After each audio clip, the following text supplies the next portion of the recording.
നമ്മുടെ രക്ഷകനും കർത്താവുമായ യേശു ക്രിസ്തുവിൻ്റെ പരിശുദ്ധ നാമം വാഴ്ത്തപ്പെടുമാറാകട്ടെ.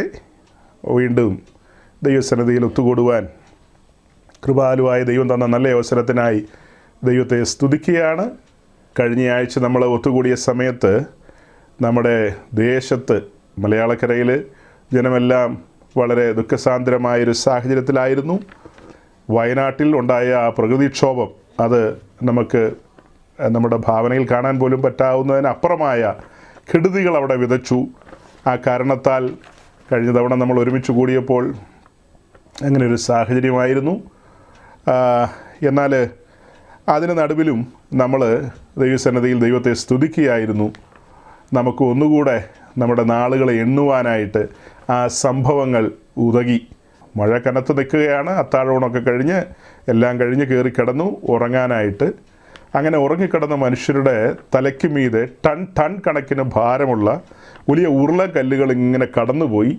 കുറേ കല്ലുകളും ചെളിയും മണ്ണും ഒക്കെ അവരായിരിക്കുന്ന ആ പശ്ചാത്തലത്തിൽ അവരെ മൂടി. അതിൻ്റെ താഴെയായിപ്പോയി. അനങ്ങാൻ പോലും പറ്റാത്ത സാഹചര്യമല്ലേ. വലിയ പാറക്കല്ലുകൾ മനുഷ്യൻ്റെ ശരീരത്തിലേക്ക് വന്ന് വീണ് കഴിഞ്ഞാൽ എങ്ങനെ ഇരിക്കും?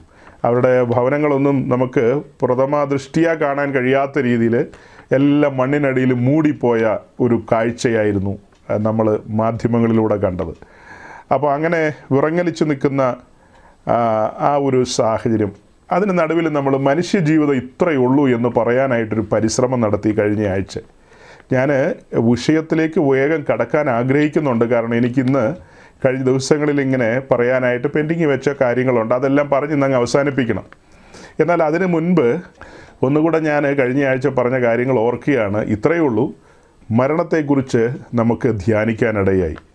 അതായത് മനുഷ്യൻ ക്ഷണികനാണെന്നും ഉറച്ചു നിന്നാൽ ഒരു ശ്വാസം മാത്രമേ ഉള്ളൂ എന്നും ഭക്തന്മാരായ പൂർവന്മാർ എഴുതി വെച്ച സങ്കീർത്തനങ്ങളും മറ്റു ഭാഗങ്ങളും ഒക്കെ വായിച്ചപ്പോൾ അവരൊക്കെ അങ്ങനെ വിചാരമുള്ളവരും ചിന്തയുള്ളവരും മരണാനന്തരം അത്യുന്നതനായ ദൈവത്തിൻ്റെ സിംഹാസനത്തിന് മുമ്പാകെ പോയി നിൽക്കേണ്ടതാണെന്നൊക്കെയുള്ള ആ നല്ല വിചാരമുണ്ടായിരുന്ന ഭക്തന്മാരുണ്ടായിരുന്നു. എന്നാൽ എല്ലാവർക്കും അങ്ങനത്തെ വിചാരമില്ല. അപ്പോൾ അങ്ങനത്തെ കുറേ വാക്യങ്ങളൊക്കെ നമ്മൾ വായിച്ചും ധ്യാനിച്ചും പല കാര്യങ്ങളും പറഞ്ഞ് അതിൻ്റെ ഏറ്റവും ഒടുവിലേക്ക് വന്നപ്പോൾ നമ്മൾ പത്രോസിൻ്റെ ലേഖനത്തിൽ നിന്ന് ഒരു വാക്യം വായിച്ചുകൊണ്ടാണ് അവസാനിപ്പിച്ചത്. അതിൻ്റെ 1-ാമത്തെ അധ്യായത്തിൽ നിന്നാണ് നമ്മുടെ ദൈവം മുഖപക്ഷമില്ലാത്ത ദൈവമാണെന്നും ആ ദൈവത്തിൻ്റെ സന്നിധിയിൽ നാം ഭയത്തോടും വിറയലോടും നമ്മുടെ പ്രവാസകാലം കഴിക്കേണ്ടതാകുന്നു എന്നും പ്രസ്താവിക്കുകയുണ്ടായി. ആ കാര്യങ്ങളെല്ലാം പറഞ്ഞ വാക്യങ്ങളൊക്കെ പറഞ്ഞ് വിശുദ്ധന്മാരെ ഒന്നുകൂടെ അങ്ങനെയൊന്ന് തട്ടി ഉണർത്തി ആ മീറ്റിങ്ങൊക്കെ പ്രാർത്ഥിച്ച് ആശീർവാദം പറഞ്ഞ് ഞാൻ ആ ദിവസത്തെ ഉറക്കത്തിലേക്ക് കടന്നു പോകുമ്പോൾ ആശ്വാസത്തിലാണ് കിടന്നത്. കാരണം എന്താ? ഇത്രയും വിശുദ്ധന്മാരോട് എനിക്ക് പറയാനായിട്ട് സാധിച്ചു. അവരത് ഗ്രഹിച്ചോ ഏറ്റെടുത്തോ എന്നുള്ളത് എൻ്റെ വിഷയമല്ല. പറയാനായിട്ട് എനിക്ക് കഴിഞ്ഞു. ഇത്രയേ ഉള്ളൂ സഹോദരങ്ങളെ മനുഷ്യജീവിതം. നമ്മൾ പ്രതീക്ഷിക്കാത്തതിനേക്കാളും അപ്പുറമുള്ള ഉരുളൻകല്ലുകളാണ് ഉരുണ്ട് വരുന്നത്. അങ്ങനത്തെ പ്രതിസന്ധികളൊക്കെ ജീവിതത്തിൽ ഉരുണ്ടുരുണ്ട് വരില്ലെന്നൊന്നുമല്ല, വരാം. പക്ഷേ ഭക്തന്മാരെ സംബന്ധിച്ച് അവരതിനെയെല്ലാം പുഞ്ചിരിയോടെ നേരിടും. അങ്ങനെ എല്ലാത്തിനെയും പുഞ്ചിരിയോടെ നേരിടുവാൻ പാകത്തിന് നമ്മുടെ സഹോദരങ്ങളെല്ലാം പ്രാപ്തമാകണം എന്നുള്ള ഉദ്ദേശത്തിലാണ് നമ്മളിതെല്ലാം തുറന്നു വെച്ച് ഇങ്ങനെ പറഞ്ഞുകൊണ്ടിരിക്കുന്നത്. അത് നിങ്ങൾ മനസ്സിലാക്കുക. ഞാൻ ആശ്വാസത്തോടെയാണ് അന്ന് ഉറങ്ങാൻ പോയെന്ന് പറഞ്ഞല്ലോ. അതിൻ്റെ കാര്യം എന്നാ? ഗംഭീരമായൊരു കാര്യമാണ്. ഈ തലമുറ ശ്രദ്ധിക്കാത്തതും ചിന്തിക്കാത്തതുമായൊരു കാര്യമാണ് നമ്മൾ അങ്ങനെ പറഞ്ഞ് ധ്യാനിച്ചു പോയത്. നമുക്കന്ന് നമ്മുടെ വിഷയത്തിലേക്കൊന്നും കടക്കാൻ പറ്റിയില്ല. എങ്കിൽ തന്നെയും ഒന്നുകൂടി ഒന്ന് ആരാഞ്ഞു നോക്കാനും കാര്യങ്ങളെ ഒന്ന് വിലയിരുത്തുവാനും ഒക്കെ നമുക്ക് സാധിച്ചു. ഞാൻ പറഞ്ഞു, ആ മീറ്റിങ്ങിൽ പ്രസംഗിച്ചതിൻ്റെ പിന്നിലുള്ള ഒരേ ഒരു ഉദ്ദേശം, സഹോദരങ്ങൾ ദൈവഭയമുള്ളവരായിരിക്കണം. അങ്ങനെ ദൈവഭയമുള്ളവരായി ദൈവവചനത്തെങ്കിൽ ഉറയ്ക്കുന്നവരായി ഒരു സമൂഹത്തെ, ഒരു പറ്റം ആളുകളെ, ഒരു ശേഷിപ്പിനെ കാണുക എന്ന് പറയുന്നത് ഒരു ശുശ്രൂഷകനെ സംബന്ധിച്ച് അവൻ്റെ മനം തണുക്കും. പൗലോസ് ഒനേസിമോസിനെ കുറിച്ച് പറയുമ്പോൾ ഫിലേമോനോട് പറയുന്നില്ലേ, മനം തണുക്കുന്ന വിഷയം. അപ്പോൾ ശുശ്രൂഷകരുടെയൊക്കെ മനം തണുക്കാനായിട്ട് ദൈവമക്കൾ ആത്മീയത്തിൽ വളരുകയും മുന്നേറുകയും ഒക്കെ ചെയ്യുന്ന കാണുമ്പോഴാണ് അവർക്ക് മനം തണുക്കുന്നത്. വേറെ എന്തെങ്കിലും കൊടുത്തു കഴിഞ്ഞാൽ തണുക്കുമെന്ന് എനിക്കറിയില്ല. അങ്ങനെ തണുക്കുന്നവരൊക്കെ കാണുമായിരിക്കാം. ഞാൻ എൻ്റെ കാര്യമാണ് പറഞ്ഞത്. എനിക്ക് അങ്ങനെ ഒരു കാര്യം എല്ലാവരും ശ്രദ്ധയോടെ കേട്ടിരുന്നു. ആരും എഴുന്നേറ്റ് ഓടിപ്പോയൊന്നുമില്ല. ഓക്കെ, വലിയൊരു ദുരന്തം നടന്നിരിക്കുകയല്ലേ. അതിനകത്ത് ധനവാനും ദരിദ്രനും പണ്ഡിതനും പാമരനും ഒക്കെ പെട്ടുപോയിട്ടുണ്ട് അല്ലേ. ചെറിയ കുഞ്ഞുങ്ങൾ, പിഞ്ചു കുഞ്ഞുങ്ങൾ, അതുപോലെ മുതിർന്ന ആളുകളെല്ലാം അതിനടിയിൽ, മണ്ണിനടിയിൽ നിന്ന് ചിലർ പൊങ്ങി വരുന്നതും തല നീട്ടിക്കൊണ്ടുവരുന്നതും കൈ നീട്ടിക്കൊണ്ടുവരുന്നതും ഒക്കെ പിന്നീട് നമ്മൾ കണ്ടു. എൻ്റെ ദൈവമേ, എന്തൊരു രംഗങ്ങളാണ് അത്. മണ്ണിനടിയിൽ നിന്ന് ഒരു മനുഷ്യൻ്റെ തല മാത്രം കാണുകയാണ്. ആ തലേന്ന് അതിൻ്റെ വീഡിയോ ഇന്ന് എനിക്ക് കിട്ടി. ആ വീഡിയോ ഇന്നാണ് എനിക്ക് കിട്ടിയത്. അതിൻ്റെ ഒരു പിക്ചർ കഴിഞ്ഞ ദിവസം കിട്ടി, എന്നാൽ അതിൻ്റെ വീഡിയോ ഇന്ന് കിട്ടി. ആ വീഡിയോ കാണുമ്പോൾ അത്ഭുതപ്പെട്ടു പോവുകയാണ്. ആ മണ്ണ് പതിയെ മാറ്റി അയാളുടെ തല കണ്ടു, അങ്ങനെ കണ്ണും മൂക്കൊക്കെ കണ്ടു, ശ്വാസം എടുത്തു തുടങ്ങി. പിന്നെ രക്ഷാപ്രവർത്തകരെ മണ്ണെല്ലാം മാറ്റി അദ്ദേഹത്തെ പുറത്തു കൊണ്ടുവരുന്നു. അയ്യോ, രക്ഷയുമായി ബന്ധപ്പെടുത്തി ഇത്ര ഭംഗിയായിട്ട് പറയാൻ പറ്റിയൊരു കാര്യം വേറെയില്ല.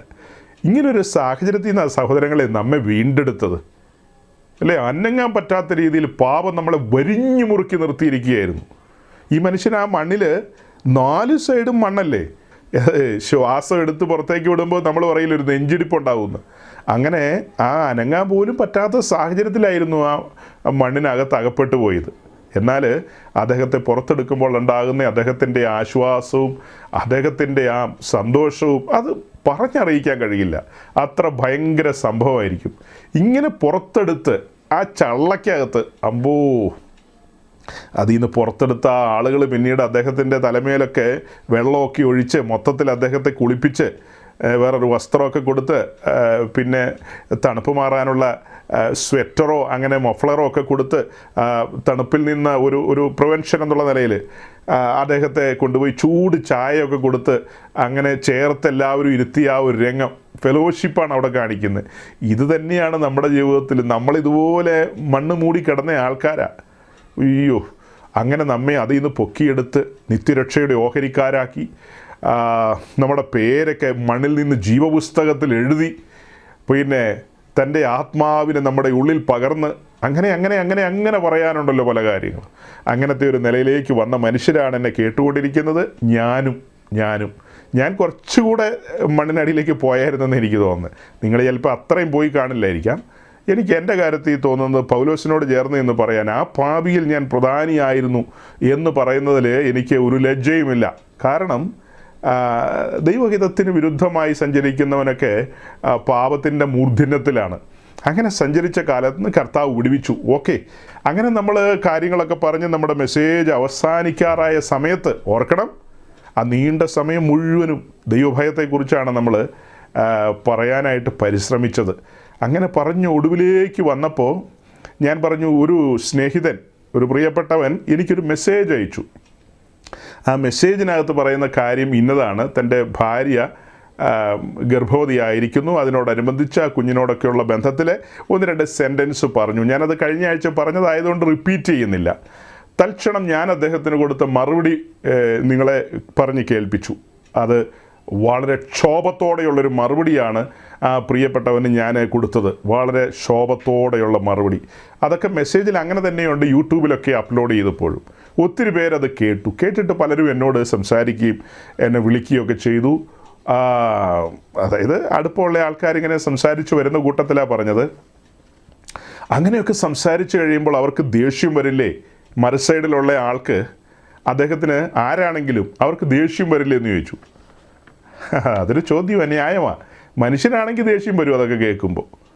ഇങ്ങേർക്ക് വേണമെങ്കിൽ എന്നോട് നേരിട്ട് ടെലിഫോണിൽ അങ്ങ് വിളിച്ചു പറഞ്ഞാൽ പോരെ, എൻ്റെ നമ്പറൊക്കെ അറിയാവുന്ന ആളല്ലേ.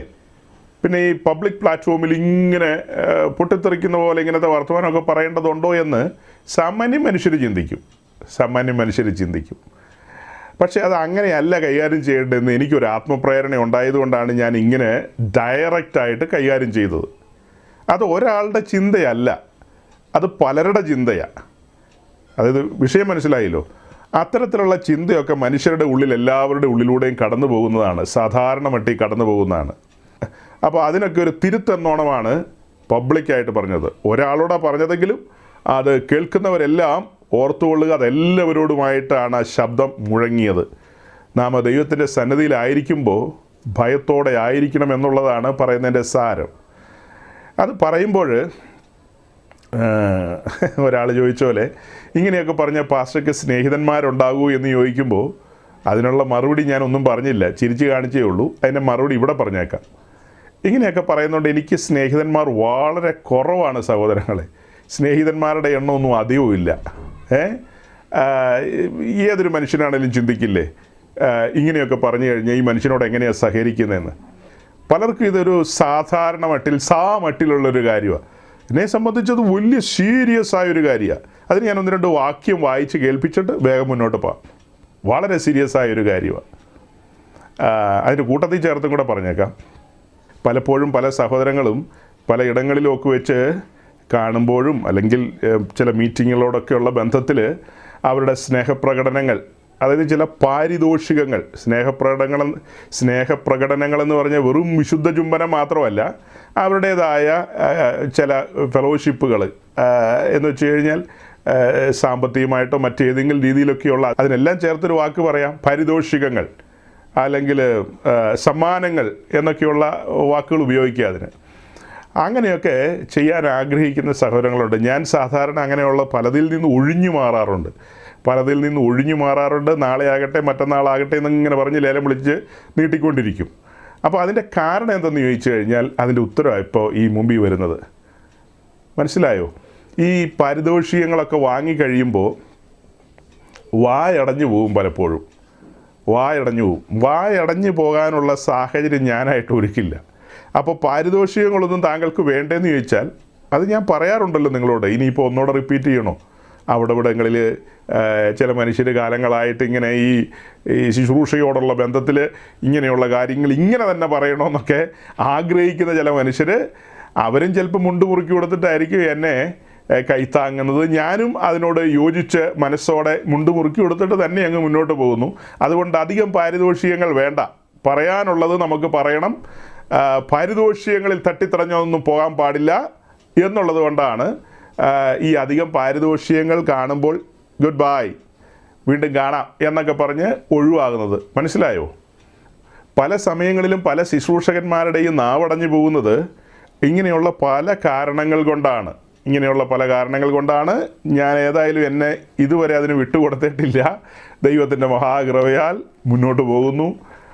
കർത്താവ് സഹായിക്കുന്നു. നിങ്ങളൊരു കാര്യം ശ്രദ്ധിക്കുക, കഴിഞ്ഞ കുറേ വർഷങ്ങളായി നിങ്ങളുടെ നടുവിൽ ഞാൻ ദൈവവചനം പങ്കുവെച്ചുകൊണ്ടിരിക്കുന്നു. ആ സമയങ്ങളിലൊക്കെ പല കാര്യത്തോടുള്ള ബന്ധത്തിലും ഞാൻ സംസാരിക്കുമ്പോൾ പറയാറുണ്ട്, നമ്മുടെ കർത്താവ് അനുവദിച്ചാൽ നമുക്ക് അടുത്ത ആഴ്ച അങ്ങനെ കൂടാം, അല്ലെങ്കിൽ ഒരു സ്പെഷ്യൽ മീറ്റിംഗ് വെക്കാം, അല്ലെങ്കിൽ ഇന്ന വിഷയം കർത്താവ് അനുവദിച്ചാൽ നമുക്ക് അടുത്ത ആഴ്ച തുറക്കാം, അല്ലെ പിന്നീട് ഇങ്ങനെ ചെയ്യാം, അങ്ങനെ ചെയ്യാം എന്നൊക്കെ പറയാറുണ്ട്. അത് കഴിവതും ആ വാക്കുകൾ ഉപയോഗിക്കും. യാക്കോബ് അപ്പോസ്തലൻ പഠിപ്പിച്ച ആ കാര്യം അത് നിശ്ചയമായി ഞാൻ പാലിക്കാനായിട്ട് എല്ലായ്പ്പോഴും പരിശ്രമിക്കും. എന്നാൽ ചില സമയങ്ങളിൽ അത് പറ്റാതെ പോയിട്ടുണ്ട്. അപൂർവ സമയങ്ങളിൽ ആ കാര്യത്തിൽ വീഴ്ച വന്നിട്ടുണ്ട്. പറഞ്ഞങ്ങ് വായിന്ന് പോയി കഴിയുമ്പോൾ പിന്നീട് ഒരു അസ്വസ്ഥത പോലെ തോന്നും. ഞാൻ നാളെ കാണാമെന്ന് എന്ത് ഗ്യാരണ്ടിയിലാണ് പറഞ്ഞത്? നമുക്ക് ഇന്നതുപോലെ ചെയ്യാമെന്നൊക്കെ പറഞ്ഞത് എന്തർത്ഥത്തിലാണ്? അപ്പോൾ ഇവർ പറയുന്നുണ്ടല്ലോ, ഇവരും അവരും ഒക്കെ പറയട്ടെ. എനിക്കങ്ങനെ പറയാൻ കഴിയില്ല. ആ ബോധ്യം ഉള്ളതുകൊണ്ടാണ് ഞാൻ എന്നോട് സംസാരിച്ച, അല്ലെങ്കിൽ എന്നോട് കമ്മ്യൂണിക്കേറ്റ് ചെയ്ത, ചാറ്റ് ചെയ്ത, വിവരം അറിയിച്ച സഹോദരനോട് ദേഷ്യപ്പെട്ട എന്ന നിലയിൽ സംസാരിച്ചതിൻ്റെ കാരണം അതാണ്. ദൈവഭയത്തെക്കുറിച്ച് പറഞ്ഞു വന്ന കൂട്ടത്തിലാണ് ഈ കാര്യങ്ങളൊക്കെ പറഞ്ഞത്. അപ്പം ഞാൻ അങ്ങനെ ഒരു ശാസനാസ്വരത്തിൽ പറയാനുണ്ടായതിൻ്റെ ഒരു സാഹചര്യം ഒരു വാക്യം ഒന്ന് വായിച്ച് കേൾപ്പിക്കാം. ലൂക്കോസിൻ്റെ സുവിശേഷം 12-ാം അധ്യായം, ലൂക്ക് ചാപ്റ്റർ 12, 12-ാം അധ്യായത്തിൻ്റെ 25-26 വാക്യം ഞാൻ തന്നെ വായിച്ച് കേൾപ്പിക്കാം. അപ്പോൾ സഹോദരങ്ങളതൊന്ന് കേൾക്കുക. പിന്നെ വിചാരപ്പെടുന്നതിനാൽ തൻ്റെ നീളത്തിൽ ഒരു മുഴം കൂട്ടുവാൻ നിങ്ങളിൽ ആർക്ക് കഴിയും? നീളത്തിൽ എന്നൊക്കെ പറയുമ്പോൾ നമ്മുടെ ആയുസ് കൂട്ടാനോ കുറയ്ക്കുവാനോ നമുക്ക് കഴിയുമോ എന്നുള്ളതാണ് ചോദ്യം, അല്ലേ? നമ്മുടെ ആയുസ് കൂട്ടുവാനോ കുറയ്ക്കുവാനോ അതിനൊന്നും നമുക്ക് കഴിയില്ല. ആകയാൽ ഏറ്റവും ചെറിയതിന് പോലും നിങ്ങൾ പോരാത്തവരെങ്കിൽ ശേഷമുള്ളതിനെക്കുറിച്ച് വിചാരപ്പെടുന്നത് എന്ത്? ഇവിടെ വിചാരവുമായി ബന്ധപ്പെട്ടാണ് ആ കാര്യം കിടക്കുന്നത്. പക്ഷെ ഞാൻ ആ വാക്യം എടുത്തുകൊണ്ട് സഹോദരങ്ങളുടെ മുമ്പിൽ അവതരിപ്പിക്കുന്ന എങ്ങനെയെന്ന് ചോദിച്ചു കഴിഞ്ഞാൽ, നമ്മളെ സംബന്ധിച്ച് ഇതൊന്നും കൂട്ടാനും കുറയ്ക്കാനും കഴിയില്ലെന്നുള്ളതാണ് നമ്മൾ തിരിച്ചറിയേണ്ടത്. ജനിപ്പിക്കാനോ പ്രാണനെടുക്കാനോ ഒന്നും നമ്മളെ കൊണ്ട് കഴിയില്ല, ഒന്നും നമ്മളെ കൊണ്ട് കഴിയില്ല. ദൈവം അനുവദിക്കണം. ദൈവം അനുവദിക്കുന്ന സമയത്തല്ലാതെ ഒരു കാര്യവും സംഭവിക്കില്ല. ഇതൊരു തിരിച്ചറിവാണ്. ഞാൻ എൻ്റെ പാസ്റ്റ് ടെൻസും പ്രസൻറ്റ് ടെൻസും ചിന്തിക്കാറുണ്ട്. ഒരു മുൻകാല ജീവിതവും പിന്നീട് ക്രിസ്തുവിലൊരു ജീവിതവും, ഇത് രണ്ടും ചിന്തിക്കുമ്പോൾ തിരിച്ചറിഞ്ഞിട്ടുള്ള ചില കാര്യങ്ങളുണ്ട്. അതായത് ഈ വിശ്വാസ ജീവിതത്തിന് മുൻപുള്ള ആ കാലഘട്ടത്തിൽ ഒരു ചിന്തയുണ്ടായിരുന്നു, മല മറിക്കാമെന്ന്, പലതും ചെയ്യാമെന്നും എന്നെക്കൊണ്ട് കഴിയുമെന്നും. കോൺഫിഡൻസ്, സ്വയം ഞാൻ എന്നോട് തന്നെ പറഞ്ഞിട്ടുണ്ട്, അങ്ങനെയുള്ള കാര്യങ്ങൾ നമ്മൾ ചെയ്തിരിക്കും. ഞാൻ എൻ്റെ ബിസിനസ് സ്ഥാപനത്തിൽ എൻ്റെ എംപ്ലോയീസിനോടൊക്കെ പറഞ്ഞിട്ടുള്ളതാണ്. അവരെ മോട്ടിവേറ്റ് ചെയ്യുന്ന രീതിയിൽ പറഞ്ഞിട്ടുണ്ട്. നമ്മൾ പിടിച്ചടക്കും, നമ്മൾ അങ്ങനെ ചെയ്യും, നമ്മൾ ഇങ്ങനെ ചെയ്യും എന്നൊക്കെ പറഞ്ഞിട്ടുണ്ട്. സൈന്യങ്ങളുടെ ദൈവമായ കർത്താവ് അനുവദിച്ചാൽ നമ്മൾ അങ്ങനെ ചെയ്യും എന്നൊന്നും അല്ല ആ കാലത്ത് പറഞ്ഞുകൊണ്ടിരുന്നത്. നമ്മൾ ചെയ്യും, കാരണം നമുക്കതിന് കഴിയും. പല കാര്യങ്ങളുമൊക്കെ കൂട്ടിമുട്ടിച്ചല്ലേ നമ്മളങ്ങ് ചിന്തിക്കുന്നത്. അതിങ്ങനെ ഒത്തുവരും, ഇതിങ്ങനെ ഒത്തുവരും, മറ്റതിങ്ങനെ ഒത്തുവരും, അവർ സഹായിക്കും, ഇവർ സഹായിക്കും, പിന്നെ അങ്ങനെ എല്ലാം ചേർത്ത് നമ്മൾ ഫയർ ചെയ്യും, മലയൊക്കെ മറിക്കുമെന്നൊക്കെയുള്ളൊരു ചിന്തയാണ്. എന്നാൽ വിശ്വാസ ജീവിതത്തിലേക്ക് വന്നു കഴിഞ്ഞപ്പോൾ മനസ്സിലായി, ഈ ഒരു മുഴം കൂട്ടുക കുറയ്ക്കുക എന്നുള്ളതിന് ഞാൻ എൻ്റെ ഒരു ഭാഷ പറയാം. പൊഴിഞ്ഞു വീണ അല്ലെങ്കിൽ കൊഴിഞ്ഞു വീണ ഒരു മരത്തിൻ്റെ ഇല, ആ ഇലയെടുത്ത് മറിച്ചു വയ്ക്കുവാൻ, തിരിച്ചും മറിച്ചു വയ്ക്കുക എന്ന് പറയില്ലേ നമ്മൾ, അതിനെ എടുത്ത് മറിച്ചു വയ്ക്കുവാൻ പോലും നമുക്ക് ശേഷിയില്ലെന്നുള്ളതാണ് സത്യം. ആ ഒരു ഇലയെടുത്തിട്ട് ഇങ്ങനെ മറിച്ചു വയ്ക്കുവാൻ ദൈവം അനുവദിക്കണം. അതൊരു ഭയങ്കര തിരിച്ചറിവാണ് സഹോദരങ്ങളെ. ആ ഒരു തിരിച്ചറിവിലേക്ക് വന്നതാണ് ജീവിതത്തിലെ ഏറ്റവും വലിയ ഭാഗ്യം. ഞാൻ ഇന്നും ഓർത്തിരിക്കുന്ന അല്ലെങ്കിൽ തിരിച്ചറിയുന്ന, എൻ്റെ ഓർമ്മയിൽ എപ്പോഴും കിടക്കുന്നൊരു കാര്യമുണ്ട്. അതായത് സദർശിവാക്യത്തിലെ ഒരു വാക്യമാണ് യഹോവ ഭക്തി ജ്ഞാനത്തിൻ്റെ ആരംഭം എന്ന് എഴുതിയിരിക്കുന്നത്. അതിൻ്റെ ശരിയായ തർജ്ജമയിലേക്ക് വരുമ്പോൾ യഹോവ ഭയം ജ്ഞാനത്തിൻ്റെ ആരംഭം എന്ന് നമ്മൾ കാണുന്നു. യഹോവ ഭയം. അപ്പോൾ ആ ദൈവത്തെ ഭയപ്പെട്ട് അവൻ്റെ വഴികളിൽ നടക്കുമ്പോൾ, അവൻ്റെ വചനത്തെങ്കിൽ ഉറയ്ക്കുമ്പോൾ, അങ്ങനെയാണ് ദൈവം തൻ്റെ വചനത്തിൻ്റെ അല്പാൽപമായ ഭാഗങ്ങളൊക്കെ എനിക്ക് വെളിപ്പെടുത്തി തന്നത്. ദൈവത്തെ ഭയപ്പെട്ട് തുടങ്ങിയതിന് ശേഷമാണ്. അതിന് മുൻപൊരു കാലമില്ലേ, ഒരു നസ്രാണി ജീവിതമില്ലേ.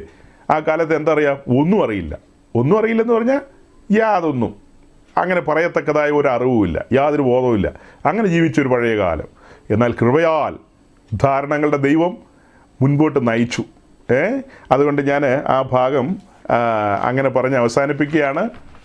നിങ്ങളത് മനസ്സിലാക്കുമെന്ന് വിചാരിക്കുന്നു. കൂട്ടുസഹോദരങ്ങളായ നിങ്ങളോട് അത് പങ്കുവെക്കേണ്ടത് അനിവാര്യമെന്ന് എനിക്ക് തോന്നിയതുകൊണ്ടാണ്. അല്ലെങ്കിൽ വിട്ടുകളയാമായിരുന്നു, ഇതൊക്കെ അങ്ങ് വിട്ടുകളയാമായിരുന്നു. പക്ഷേ അങ്ങനെയല്ല. ചെറിയ കാര്യങ്ങൾ പോലും നമ്മൾ പങ്കുവെക്കുകയാണ്. തിരിച്ചറിവിന് വേണ്ടിയിട്ടാണ്, പരസ്പരം മനസ്സിലാക്കാൻ വേണ്ടിയിട്ടാണ്. എന്നെ സംബന്ധിച്ച് ഞാൻ ഈ കാര്യങ്ങൾക്കൊക്കെ പ്രാധാന്യം കൊടുക്കുന്ന ആളാണ്. അപ്പോൾ തന്നെ ഞാൻ നർമ്മങ്ങൾ പറയാറുണ്ട്, നർമ്മത്തിൽ രസിക്കാറുണ്ട്. അതൊക്കെ ഓക്കെ, അങ്ങനെയുള്ള കാര്യങ്ങളൊക്കെ അതിലൊന്നും വിരോധമില്ല. പക്ഷേ ചില സീമകൾ കടന്നുപോയി നമുക്ക് സംസാരിക്കാൻ അനുവാദമില്ലാത്ത വാക്കുകളോ കാര്യങ്ങളോ ഒന്നും പറയാൻ പാടില്ല. കാരണം നാം സൈന്യങ്ങളുടെ ദൈവമായ യഹോവയുടെ പാദപീഠത്തെങ്കിലാണ് ജീവിക്കുന്നത്. ആ പാദപീഠത്തെങ്കിലാണ്, മഹത്വ സിംഹാസനത്തിന് കീഴിലാണ് നാം പാർക്കുന്നത്.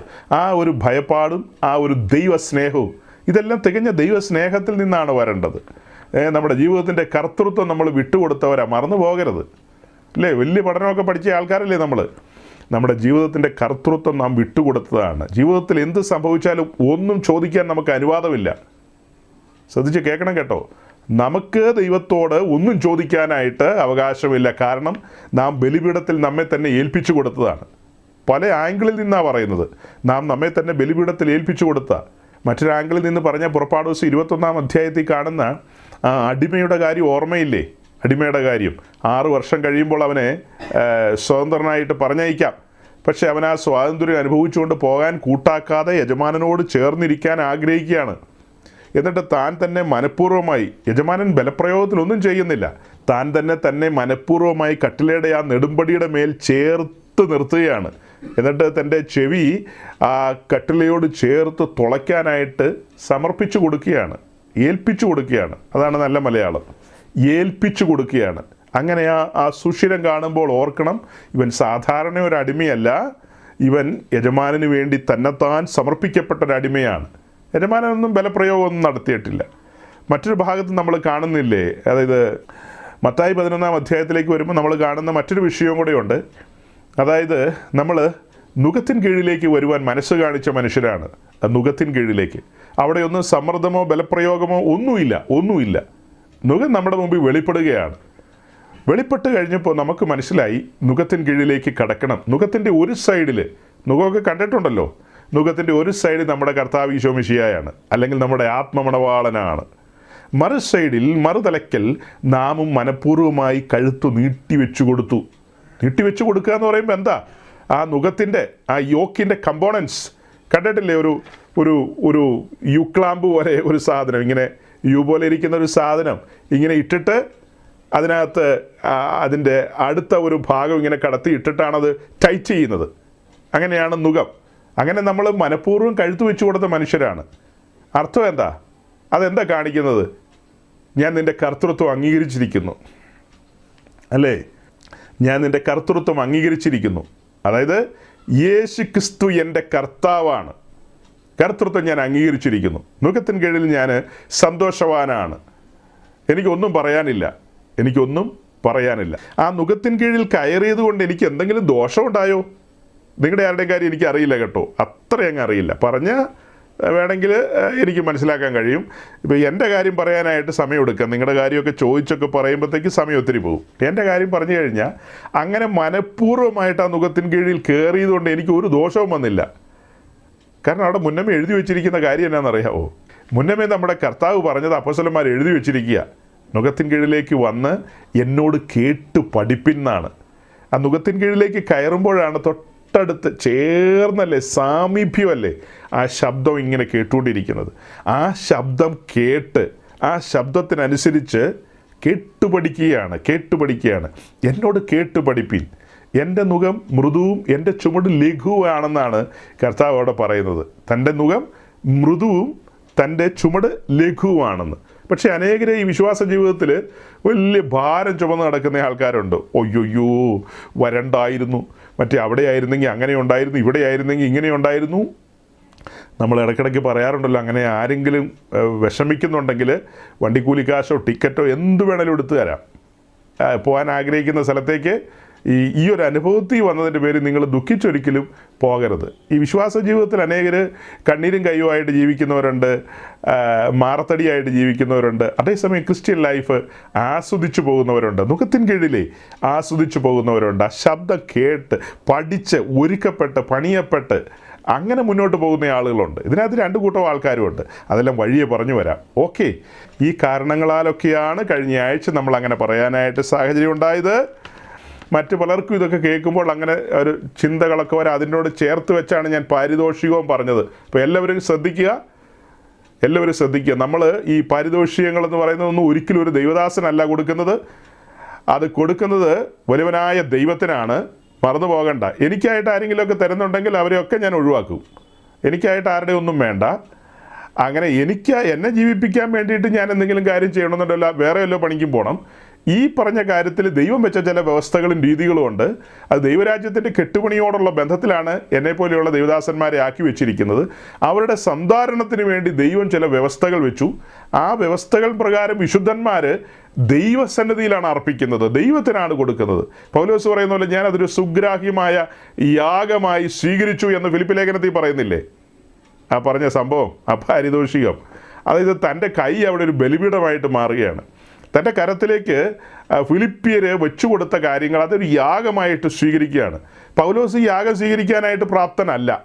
അവിടെ മനസ്സിലാക്കണം, യാഗവുമായി ബന്ധപ്പെട്ട് നമ്മൾ ചിന്തിക്കുമ്പോൾ അത് സ്വീകരിക്കാൻ യോഗ്യനായവൻ വലിയവനായ ദൈവം മാത്രമാണ്. നമ്മൾ ചെയ്യുന്ന കാര്യങ്ങൾ ദൈവത്തിനെന്നോണമാണ്. ഒരിക്കലും മറുത്ത് ചിന്തിച്ചേക്കരുത്. നമ്മുടെ കൂടെയുള്ളവരുടെ കാര്യമാണ് പറഞ്ഞത്. പുറമേയുള്ള ആളുകൾ എന്നൊക്കെ ചിന്തിക്കുന്നു എന്ന് എനിക്കറിയില്ല. അവരെയൊക്കെ നിയന്ത്രിക്കാൻ ഞാൻ ആരുമല്ല.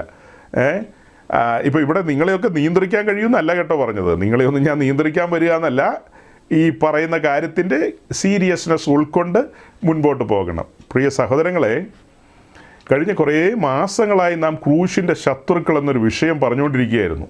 അങ്ങനെ ആ കാര്യങ്ങൾ പറഞ്ഞു വരുന്ന ആ സമയങ്ങളിൽ, ആ കാര്യങ്ങൾ നമ്മൾ ധ്യാനിച്ച് മുൻപോട്ട് വന്ന സമയങ്ങളിൽ വചനത്തിൻ്റെ ആഴങ്ങൾ പ്രിയപ്പെട്ടവർക്ക് മനസ്സിലാക്കാനായിട്ട് കഴിയാതെ വണ്ണം ചില മേഖലകളിലൊക്കെ ഇങ്ങനെ അടഞ്ഞിരിക്കുന്നുണ്ട്. അവിടെയൊക്കെ ചില ബ്ലാസ്റ്റിങ്ങുകൾ നടത്തേണ്ടതുണ്ടെന്ന് മനസ്സിലാക്കിയതുകൊണ്ട് തന്നെയാണ്, നമ്മൾ അറിഞ്ഞുകൊണ്ട് തന്നെയാണ്, നിയോഗം ലഭിച്ചതുകൊണ്ടാണ് ക്രൂശിൻ്റെ ശത്രുക്കൾ എന്നൊരു ടോപ്പിക് എടുത്തത്.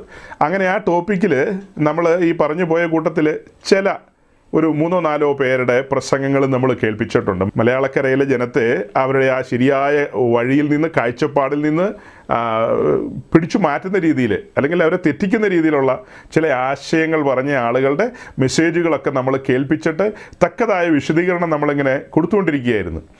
അങ്ങനെ ആ വിശദീകരണം കൊടുത്ത് മുന്നോട്ട് പോയിക്കൊണ്ടിരിക്കുന്നതിനിടയിലാണ് നമ്മുടെ ഇടയിൽ സംഭവിച്ചുകൊണ്ടിരുന്ന പലവിധമായ കാര്യങ്ങൾ, അതിൻ്റെയൊക്കെ വീഡിയോസ് സാമൂഹ്യ മാധ്യമങ്ങളിലൂടെയൊക്കെ ഇങ്ങനെ പ്രചരിക്കാനിടയായി. ഞാനതിന് ഇങ്ങനൊരു വാക്ക് ഉപയോഗിക്കാം, ബാംഗ്ലൂർ മുതൽ PC നാക്ക് വരെ എന്നൊക്കെ വേണമെങ്കിൽ പറഞ്ഞു കളയാം. ബാംഗ്ലൂർ മുതൽ PC നാക്ക് വരെ ഒരു ഉണർവിൻ്റെ ഇത് പൊട്ടിപ്പുറപ്പെട്ടത് ഇവിടെയാണല്ലോ. പിന്നെ അതങ്ങനെ ചുറ്റും പല സ്ഥലത്തും ഇങ്ങനെ ഉരുള് പൊട്ടുന്ന പോലെയൊക്കെ ഉണർവ് പൊട്ടിപ്പുറപ്പെട്ടു. ഉണർവിലെല്ലാം വെളിപ്പെട്ടു വന്നത് ഈ ലോക ചിന്തകളും ധനത്തിൻ്റെ മഹാത്മ്യവും പിന്നെ എല്ലാ ദേശത്തിൻ്റെയും കറൻസികളെ കുറിച്ചൊക്കെയുള്ള കാര്യങ്ങളാണ് വെളിപ്പാടിൽ അവർക്കൊക്കെ കാണാൻ കഴിഞ്ഞത്. അങ്ങനെ അതങ്ങനെ കത്തി മുന്നോട്ട് പോയി. തെക്കൻ കാറ്റും വടക്കൻ കാറ്റും പലതരം ഫയറുകളും ലിക്വിഡ് ഫയറുകളും ഒക്കെ ഇത് വേണ്ട, അങ്ങനെ അത് അമേരിക്ക വരെ ചെന്നു. അവിടെ ആളുകളൊക്കെ മറിഞ്ഞു വീഴുന്നു, ആളുകളെ ഛർദ്ദിപ്പിക്കാൻ പറ്റുന്ന തരത്തിലുള്ള ഡോക്ടേഴ്സ് അവിടെ വരുന്നു, അവർ പ്രസംഗിക്കുന്നു, ആളുകൾ ആവേശത്തിലാകുന്നു, ആത്മാവിലാകുന്നു. അങ്ങനെ ഒരു വലിയ സംഭവമായിട്ട് അങ്ങനെ 2024 കോൺഫറൻസും കഴിഞ്ഞു എന്നൊക്കെ പറഞ്ഞ് അവർ അടുത്ത സ്ഥലത്തേക്ക് ഈ ആളുകളൊക്കെ മാർച്ച് ചെയ്ത് പോയി. ഇപ്പം നമ്മളും അതിനിടയിൽ ഇങ്ങനെയുള്ള കാര്യങ്ങളൊക്കെ പറയാൻ പോയതുകൊണ്ട് ഒരു 1-1.5 മാസം അങ്ങനെ പ്രത്യേകിച്ച് നമ്മൾ പറഞ്ഞു പോയിക്കൊണ്ടിരുന്ന ക്രൂശിൻ്റെ ശത്രുക്കളെന്ന ആ ടോപ്പിക്കിൽ നിന്ന് തന്നെ മാറിപ്പോയി. ഓരോ ആഴ്ചയിലും ഇങ്ങനെയുള്ള പല കാര്യങ്ങളും ഇങ്ങനെ പറഞ്ഞ് ആണ് നമ്മൾ മുന്നോട്ട് പോയത്. ഓരോ ആഴ്ചയിലും ഇങ്ങനെയുള്ള കാര്യങ്ങളൊക്കെ പറഞ്ഞ് മുന്നോട്ട് പോയി. അങ്ങനെ ഒരു 2 ആഴ്ച മുമ്പ് നമ്മൾ ക്രിസ്തീയ ജീവിതത്തെക്കുറിച്ചുള്ള ചില കാര്യങ്ങളിങ്ങനെ പറഞ്ഞു വരികയായിരുന്നു. നമ്മളീ പറഞ്ഞ പ്രസംഗങ്ങളോടുള്ള ബന്ധത്തിൽ പലരും റെസ്പോണ്ട് ചെയ്തതും പലതരത്തിൽ ആളുകൾ ചാറ്റ് ചെയ്തതും പറഞ്ഞതും ഒക്കെയായ കാര്യങ്ങളും ഞാൻ ഇടയ്ക്ക് പറഞ്ഞിരുന്നു. അതിനിടയിൽ ഞാൻ തന്നെ ദീർഘമായൊരു കുറിപ്പ് എഴുതിയിരുന്നു. വിശ്വാസ ജീവിതവുമായി ബന്ധപ്പെട്ട് വിശ്വാസ ജീവിതത്തിൽ പരിശോധനകളുണ്ട്, പരീക്ഷകളുണ്ട് എന്നൊക്കെ, അതുപോലെ ശുശ്രൂഷ ജീവിതത്തിലും അങ്ങനെയുള്ള കാര്യങ്ങളുണ്ട് എന്നൊക്കെ പറഞ്ഞാണ് ഞാൻ ആ കുറിപ്പൊക്കെ എഴുതിയത്. എന്നിട്ട് 1-2 ആഴ്ച അതിൽ നിന്ന് സംസാരിക്കാനിടയായി. ശുശ്രൂഷകന്മാരെ ദൈവം പരിശോധിക്കും, അവരെ പരീക്ഷകളിലൂടെ കടത്തിവിടും എന്നൊക്കെയുള്ള കാര്യം ആ മെസ്സേജുകളിൽ പറയാനായിട്ടിടയായി. എന്നാൽ അത് കഴിഞ്ഞിട്ട് ദൈവമക്കൾ തിരിച്ചറിയാനായിട്ട് അവരുടെ ജീവിതത്തിലുണ്ടാകുന്ന കാര്യങ്ങളെക്കുറിച്ചും പൊതുവായ ചില കാര്യങ്ങളെക്കുറിച്ചൊക്കെ പറയാനാണ് ഞാൻ ആഗ്രഹിച്ചത്. പക്ഷേ അങ്ങോട്ടൊന്നും നമുക്ക് എത്തിപ്പെടാൻ കഴിഞ്ഞില്ല. അതിനിടയിലാണ് ഈ പറഞ്ഞ വലിയ കലാമിറ്റീസൊക്കെ ഉണ്ടായത്. അതിനെക്കുറിച്ചൊക്കെ പ്രസംഗിച്ചു. അങ്ങനെയൊക്കെ സമയം മുന്നോട്ട് പോയി. അപ്പോൾ ആ സമയത്ത് നമ്മൾ പറഞ്ഞത് 1 തിമോത്തിയോസിൻ്റെ ലേഖനത്തിൽ നിന്നൊരു വാക്യം നമ്മൾ വായിച്ചു. പൗലോസ് പറയുന്നു, അവൻ എന്നെ വിശ്വസ്തനെന്ന് കണ്ടതുകൊണ്ട് ശുശ്രൂഷയ്ക്കാക്കി വെച്ചു എന്ന്. അത് കഴിഞ്ഞിട്ട് 1 തെസ്സലോനിക്ക ലേഖനം 2-ാം അധ്യായത്തിലേക്ക് വന്നപ്പോൾ, ഞങ്ങൾ മനുഷ്യരെയല്ല, ഞങ്ങളുടെ ഹൃദയം ശോധന ചെയ്യുന്ന ദൈവത്തെ അത്രേ പ്രസാദിപ്പിച്ചുകൊണ്ട് സംസാരിക്കുന്നത്. അങ്ങനെയാണ് പൗലോസ് ലീഗ അവിടെ പറയുന്നത്. അപ്പോൾ മനുഷ്യരെ പ്രസാദിപ്പിക്കുവാൻ സാധിക്കും ഒരു ശുശ്രൂഷകരെന്ന് നമുക്ക് ആ വാക്യത്തിൽ നിന്ന് മനസ്സിലാക്കാം. ഞങ്ങൾ മനുഷ്യരെ പ്രസാദിപ്പിക്കുന്നവരല്ലെന്ന് പറയുന്നു. അപ്പോൾ മനുഷ്യരെ പ്രസാദിപ്പിക്കുന്നവരുണ്ടാകും, സ്വാഭാവികം. നമ്മൾ നമ്മുടെ ചുറ്റും ഒന്ന് കണ്ണോടിച്ച് നോക്കിയേ, എനിക്ക് എൻ്റെ ശുശ്രൂഷ ജീവിതത്തിൽ നിന്ന് പറയാൻ കഴിയും. അങ്ങനത്തെ ധാരാളം സാഹചര്യങ്ങൾ മുൻപിൽ വന്നിട്ടുണ്ട്. മനുഷ്യരെ പ്രസാദിപ്പിക്കേണ്ട അനിവാര്യത, നിർബന്ധമായി അതിനെ ഫേസ് ചെയ്യാത്ത ഒരു ശുശ്രൂഷകരും കാണില്ല. വലിയ പങ്ക് ആളുകളും അങ്ങനെ മനുഷ്യരെ പ്രസാദിപ്പിച്ച് തന്നെയാണ് പോകുന്നത്. അടുത്ത കാര്യം എന്താ പറയുന്നത്? ഞങ്ങളുടെ ഹൃദയം ശോധന ചെയ്യുന്ന ദൈവത്തെ അത്രയും പ്രസാദിപ്പിക്കുന്നത്. എന്നാൽ ഇവിടെ പൗലോസും തിമത്തിയോസും സിലനോസും ഒക്കെ അവരുടെ കാര്യം പറയാണ്, ഞങ്ങൾ മനുഷ്യരെ പ്രസാദിപ്പിക്കുന്നവരല്ല, ഞങ്ങൾ ദൈവത്തെ പ്രസാദിപ്പിക്കുന്നവരാണ്. കാരണം എന്തെന്നാ പറഞ്ഞത്? ഞങ്ങളുടെ ഹൃദയം അവൻ ശോധന ചെയ്തുകൊണ്ടിരിക്കുന്നു, എല്ലാം രേഖപ്പെടുത്തിക്കൊണ്ടിരിക്കുകയാണ്. ഈ ബോധ്യം വലിയ പങ്ക് ശുശ്രൂഷകർക്കും ഇല്ല സഹോദരങ്ങളെ. അവരെന്താ പറയുന്നത്, എന്താ കാട്ടിക്കൂട്ടുന്നതെന്നൊന്നും ഒരു പിടിയില്ല. മനുഷ്യരെ പ്രസാദിപ്പിക്കാൻ വേണ്ടി അവർ നല്ല രീതിയിൽ സോപ്പിട്ട് പതപ്പിക്കും. പ്രസംഗങ്ങളൊക്കെ ശ്രദ്ധിക്കണം. നമ്മൾ ഈ സാമൂഹ്യ മാധ്യമങ്ങളിലൂടെയൊക്കെ വരുന്ന പലതരം പ്രസംഗങ്ങളുണ്ടല്ലോ, ഈ പ്രസംഗങ്ങളൊക്കെ ശ്രദ്ധിച്ചു കഴിഞ്ഞാൽ ഇവർ ജനത്തെ പ്ലീസ് ചെയ്യുകയാണ്.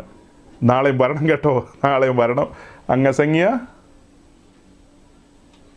കേട്ടോ. നമ്മുടെ അടുത്ത് അംഗസംഖ്യ കുറയുന്നുണ്ട്, കൂടുന്നില്ല, അങ്ങനെ അധികം കൂടുന്നില്ല. അതൊരു നല്ല ലക്ഷണമായിട്ടാണ് എനിക്ക് തോന്നുന്നത്. അംഗസംഖ്യ കൂടിക്കഴിഞ്ഞാൽ മനുഷ്യരെ പ്രസാദിപ്പിക്കുന്ന എന്തെങ്കിലുമൊക്കെ വന്നാലേ ആളുകൾ കൂടുതൽ വരുള്ളൂ. ദൈവത്തെ മാത്രം പ്രസാദിപ്പിക്കുകയുള്ളൂ. കഴിഞ്ഞ ആഴ്ച പറഞ്ഞതുപോലെ ചില സമയത്ത് ചാട്ടവാറെടുക്കും. അതെടുക്കാനൊക്കെയുള്ള അധികാരവും അവകാശവും ഒക്കെ ഒരു ശുശ്രൂഷകനുണ്ട്. അല്ലെങ്കിൽ പിന്നെ അവനെ ശുശ്രൂഷകനെന്ന് വിളിക്കാൻ കൊള്ളാവോ? ശുശ്രൂഷകൻ അഥവാ ഇടയൻ, അവരുടെ കയ്യിൽ വടിയും കോലും ഉണ്ടെന്നേ. വടിയും കോലും എന്തിനാ? വടിയുടെ മുകളിൽ കുത്തിയിരിക്കാനാണോ? അത് ചാരിയിരിക്കാനാണോ വടിയും കോലും? ഇടയൻ്റെ കയ്യിലെ വടി എന്തിനാ? കോലെന്തിനാ? സാമാന്യം ഒന്ന് ചിന്തിച്ചു നോക്കിയേ. ഇടയൻ ആടുകളെ തടുത്തു നിർത്തും, അതിനാണ് കോല്. വടി എന്തിനാ? അത്യാവശ്യം ചില ചെറിയ പൊട്ടീലുകൾ അത്യാവശ്യമൊക്കെ കൊടുക്കും. അപ്പോൾ അങ്ങനെ വടിയും കോലും ഒക്കെ ഉപയോഗിക്കും. അതൊന്നും ഉപയോഗിക്കാത്ത ഒരാളും ദൈവത്തിൻ്റെ ദാസന്മാരല്ല. കാരണം അവർ മനുഷ്യരെ പ്രസാദിപ്പിക്കുന്നവരാണ്. അവർ ദൈവത്തെ പ്രസാദിപ്പിക്കുന്നില്ല. ദൈവത്തെ പ്രസാദിപ്പിക്കുന്നുണ്ടെങ്കിൽ അവർക്ക് ഭയം ഉണ്ടാകില്ല. അവരാരെയാണ് ഭയക്കുന്നത്? അവരാരെയാണ് പേടിക്കുന്നത്? അവർക്ക് ആരെയും പേടിക്കേണ്ട കാര്യമില്ല, അവരാരെയും ഭയക്കേണ്ട കാര്യമില്ല. അവർ സ്നേഹത്തിൽ സത്യം സംസാരിക്കണം. പ്രയോജനമുള്ളതൊന്നും മറച്ചു വെക്കരുത്. അങ്ങനെയായിരിക്കണം അവർ മുൻപോട്ട് പോകേണ്ടത്. ഓക്കെ, അപ്പോൾ ശുശ്രൂഷകന്മാർ ഇങ്ങനെയൊക്കെ ആയിരിക്കണമെന്ന് നമ്മളന്ന് പറഞ്ഞു. അത് കഴിഞ്ഞ് പിന്നീട് നമ്മൾ പറഞ്ഞു വരുന്ന കാര്യം എന്താ? സഹോദരങ്ങളെ, വിശ്വാസ ജീവിതത്തിലും പരിശോധനകളും പരീക്ഷകളും ഒക്കെയുണ്ട്. വിശ്വാസ ജീവിതത്തിലുണ്ട്. ഇതിനോടുള്ള ബന്ധത്തിൽ ഞാൻ ചേർത്തൊരു കാര്യം കൂടെ പറയട്ടെ. ഞാൻ പറഞ്ഞല്ലോ, ആ ദിവസങ്ങളിൽ ഈ 1.5 മാസത്തിനിടയ്ക്ക് അനവധി വീഡിയോസ് ഞാനും നിങ്ങളും കണ്ടിട്ടുണ്ട്. അനവധി വീഡിയോസ്, പലരും തലകുത്തി നിൽക്കുന്നതും നിവർന്ന് നിൽക്കുന്നതും എന്ന് വേണ്ട എല്ലാം ശുശ്രൂഷയെന്നാണ് ആളുകൾ പറയുന്നത്. ചിലർ തലകുത്തി മറിയുന്നു, ഈ ചെമ്മീൻ കിടന്ന് പിടയ്ക്കുന്നത് പോലെ പിടയ്ക്കുന്നു. അങ്ങ് ആഫ്രിക്കയിലൊക്കെ പോയാൽ പിടയ്ക്കുന്നത്. കഴിഞ്ഞിട്ട് ഇവിടെ തിരിച്ചു വന്നിട്ട് പുള്ളിക്കാരൻ പറയുകയാണ്, പരിശുദ്ധാത്മാവിനെതിരെ പറഞ്ഞു കഴിഞ്ഞാൽ പിടിച്ച് നരകത്തിലിടുന്നൊക്കെ. ഞാൻ അതിനൊരു മറുപടി പറയണമെന്ന് ഓർത്തിട്ട് ഒരു 3-4 ദിവസമായി. സാഹചര്യം ഒത്തു വന്നില്ല. എനിവേ 1-2 ദിവസത്തിനകം പരിശുദ്ധാത്മാവിനെതിരെ പറയുന്ന കാര്യത്തിന് നമ്മുടെ ബഹുമാനായ ചോക്ലേറ്റ് ഉപദേശിക്ക് അതിനൊരു മറുപടി കൊടുക്കേണ്ടതുണ്ട്. ഉപദേശിക്ക് മാത്രമല്ല, ആയിരങ്ങളാണ് ഇവരുടെയൊക്കെ വാക്ക് കേട്ട് കറക്റ്റ് പ്രൈസ് ദി ലോർഡ് എന്നൊക്കെ പറഞ്ഞിരിക്കുന്നത്. കൃത്യമായി വചനത്തിൽ നിന്ന് അതിനൊക്കെ സൂക്ഷ്മ മറുപടികളുണ്ട്. ആ കാര്യങ്ങൾ വിശുദ്ധന്മാരുടെ ആത്മീയ വർധനവിനും ഉറപ്പിനും വേണ്ടി പറയേണ്ടതുണ്ട്. അത് പറഞ്ഞിരിക്കും. കർത്താവ് അനുവദിച്ചാൽ നമ്മളത് ചെയ്തിരിക്കും. അത് പ്രാർത്ഥിച്ചുകൊണ്ടിരിക്കുകയാണ്. കർത്താവ് അതിനൊരു സിഗ്നൽ തരണം, അതിനുള്ള സാവകാശം ഒത്തുവരണം. ഒന്ന് പറഞ്ഞ് രണ്ടിന് ചാടിക്കേറി ജഡത്തിൽ എന്തെങ്കിലും നമുക്ക് പറയാൻ പറ്റുമോ? അങ്ങനെയൊന്നും പറയാൻ പറ്റില്ല. അപ്പോൾ ആ കാര്യങ്ങൾ നമ്മൾ പറയേണ്ടതുണ്ട്. അപ്പം ഞാൻ പറഞ്ഞല്ലോ, ഇങ്ങനെ പലവിധമായ കോമാളിത്തരങ്ങൾ, ആട്ടിൻകൊമ്പ് കൊണ്ട് ഊതുന്നു, വേറെ ചിലർ കോലൊടിക്കുന്നു, പിന്നെ എന്നതാ തലകുത്തി മറിയുന്നു, പിന്നെ എന്ന് വേണ്ട. എൻ്റെ മുമ്പിൽ ഒത്തിരി കാര്യങ്ങളിങ്ങനെ ഓടി പോരും, സ്ക്രീനിൽ ഇങ്ങനെ പോകുന്ന പോലെ. ഈ ഒരു 1.5 മാസം കൊണ്ട് ചുറ്റോടി ചുറ്റും നടന്ന കാര്യങ്ങളൊക്കെ. കുറേ ചെറുപ്പക്കാരായ പിള്ളേരല്ലോ, കുറേ ചെറുപ്പക്കാരായ ശുശ്രൂഷകർ, വലിയ മുട്ടാളന്മാരും തടിമാടന്മാരും ഒക്കെ ആയ സൈസുള്ളവർ, അവരൊക്കെ വന്ന് കിടന്ന് പ്രസംഗിക്കുകയും പറയുകയും ചെയ്യണം, കേൾക്കണം. അയ്യോ, നമ്മളെ കോടീശ്വരന്മാരാക്കാൻ പോവുകയാണെന്നാണ് പറയുന്നത്. അപ്പോൾ നിങ്ങളിൽ പലരും മറന്നു കാണും, ഞാനും മറന്നുപോയി. എന്നാലും എനിക്കതിൻ്റെ ഒരു ഐഡിയ തലയിലിരിപ്പുണ്ട്. വലിയൊരു വണ്ണമുള്ളൊരു ചെക്കൻ, അവൻ വായിൽ വരുന്ന എല്ലാം വിളിച്ച് ഊവിയായിരുന്നു. ഉള്ള പെണ്ണുങ്ങളും ആണുങ്ങളും എല്ലാം കിടന്ന് അവൻ്റെ മുമ്പിൽ കിടന്ന് തുള്ളുന്നു. ഇപ്പോൾ കോടീശ്വരന്മാരാകാമെന്നുള്ള വിചാരത്തിൽ. അപ്പോൾ ഇങ്ങനെ ഇതെല്ലാം കാണുമ്പോൾ ഒരു കൂട്ടം ആൾക്കാരങ്ങ് പാനിക്കായി പോയിട്ടുണ്ട്. വാസ്തവമാണ്. അതിലേക്കാണ് ഞാൻ പറഞ്ഞു വരുന്നത്. ഒരു കൂട്ടം ആൾക്കാർ ചിന്തിക്കുകയാണ്, എന്താ ഇങ്ങനെയൊക്കെ കാര്യങ്ങളൊക്കെ ഇങ്ങനെ ഒരു വല്ലാത്ത രീതിയിൽ ആകെ അവതാളത്തിലാണല്ലോ. പിന്നെ അങ്ങ് ചിന്തിക്കുകയാണ്, ഞാൻ എൻ്റെ സഭയെ പണിയും, പാതാള ഗോപുരങ്ങൾ അതിനെ ജയിക്കില്ലെന്നല്ലേ പറഞ്ഞത്, പിന്നെ എന്താ ഇങ്ങനെയൊക്കെ എന്നാ പലരും ചിന്തിക്കുന്നത്. ദൈവമക്കളുടെ ഇടയിൽ, ദൈവസഭയിൽ ഇങ്ങനെയൊക്കെയുള്ള കാര്യങ്ങളൊക്കെ സംഭവിക്കാൻ കൊള്ളാവോ? അപ്പോൾ അതിനൊക്കെയുള്ള മറുപടിയാണ് സഹോദരങ്ങളെ പറഞ്ഞു വരുന്നത്. അതിനൊക്കെയുള്ള സൂക്ഷ്മ മറുപടിയാണ് പറഞ്ഞു വരുന്നത്. ശ്രദ്ധിച്ച് കേൾക്കുക. എഫേസ്യ ലേഖനം 4-ാം അധ്യായം 14-ാം വാക്യം വായിച്ചേ. Ephesians chapter 4:14.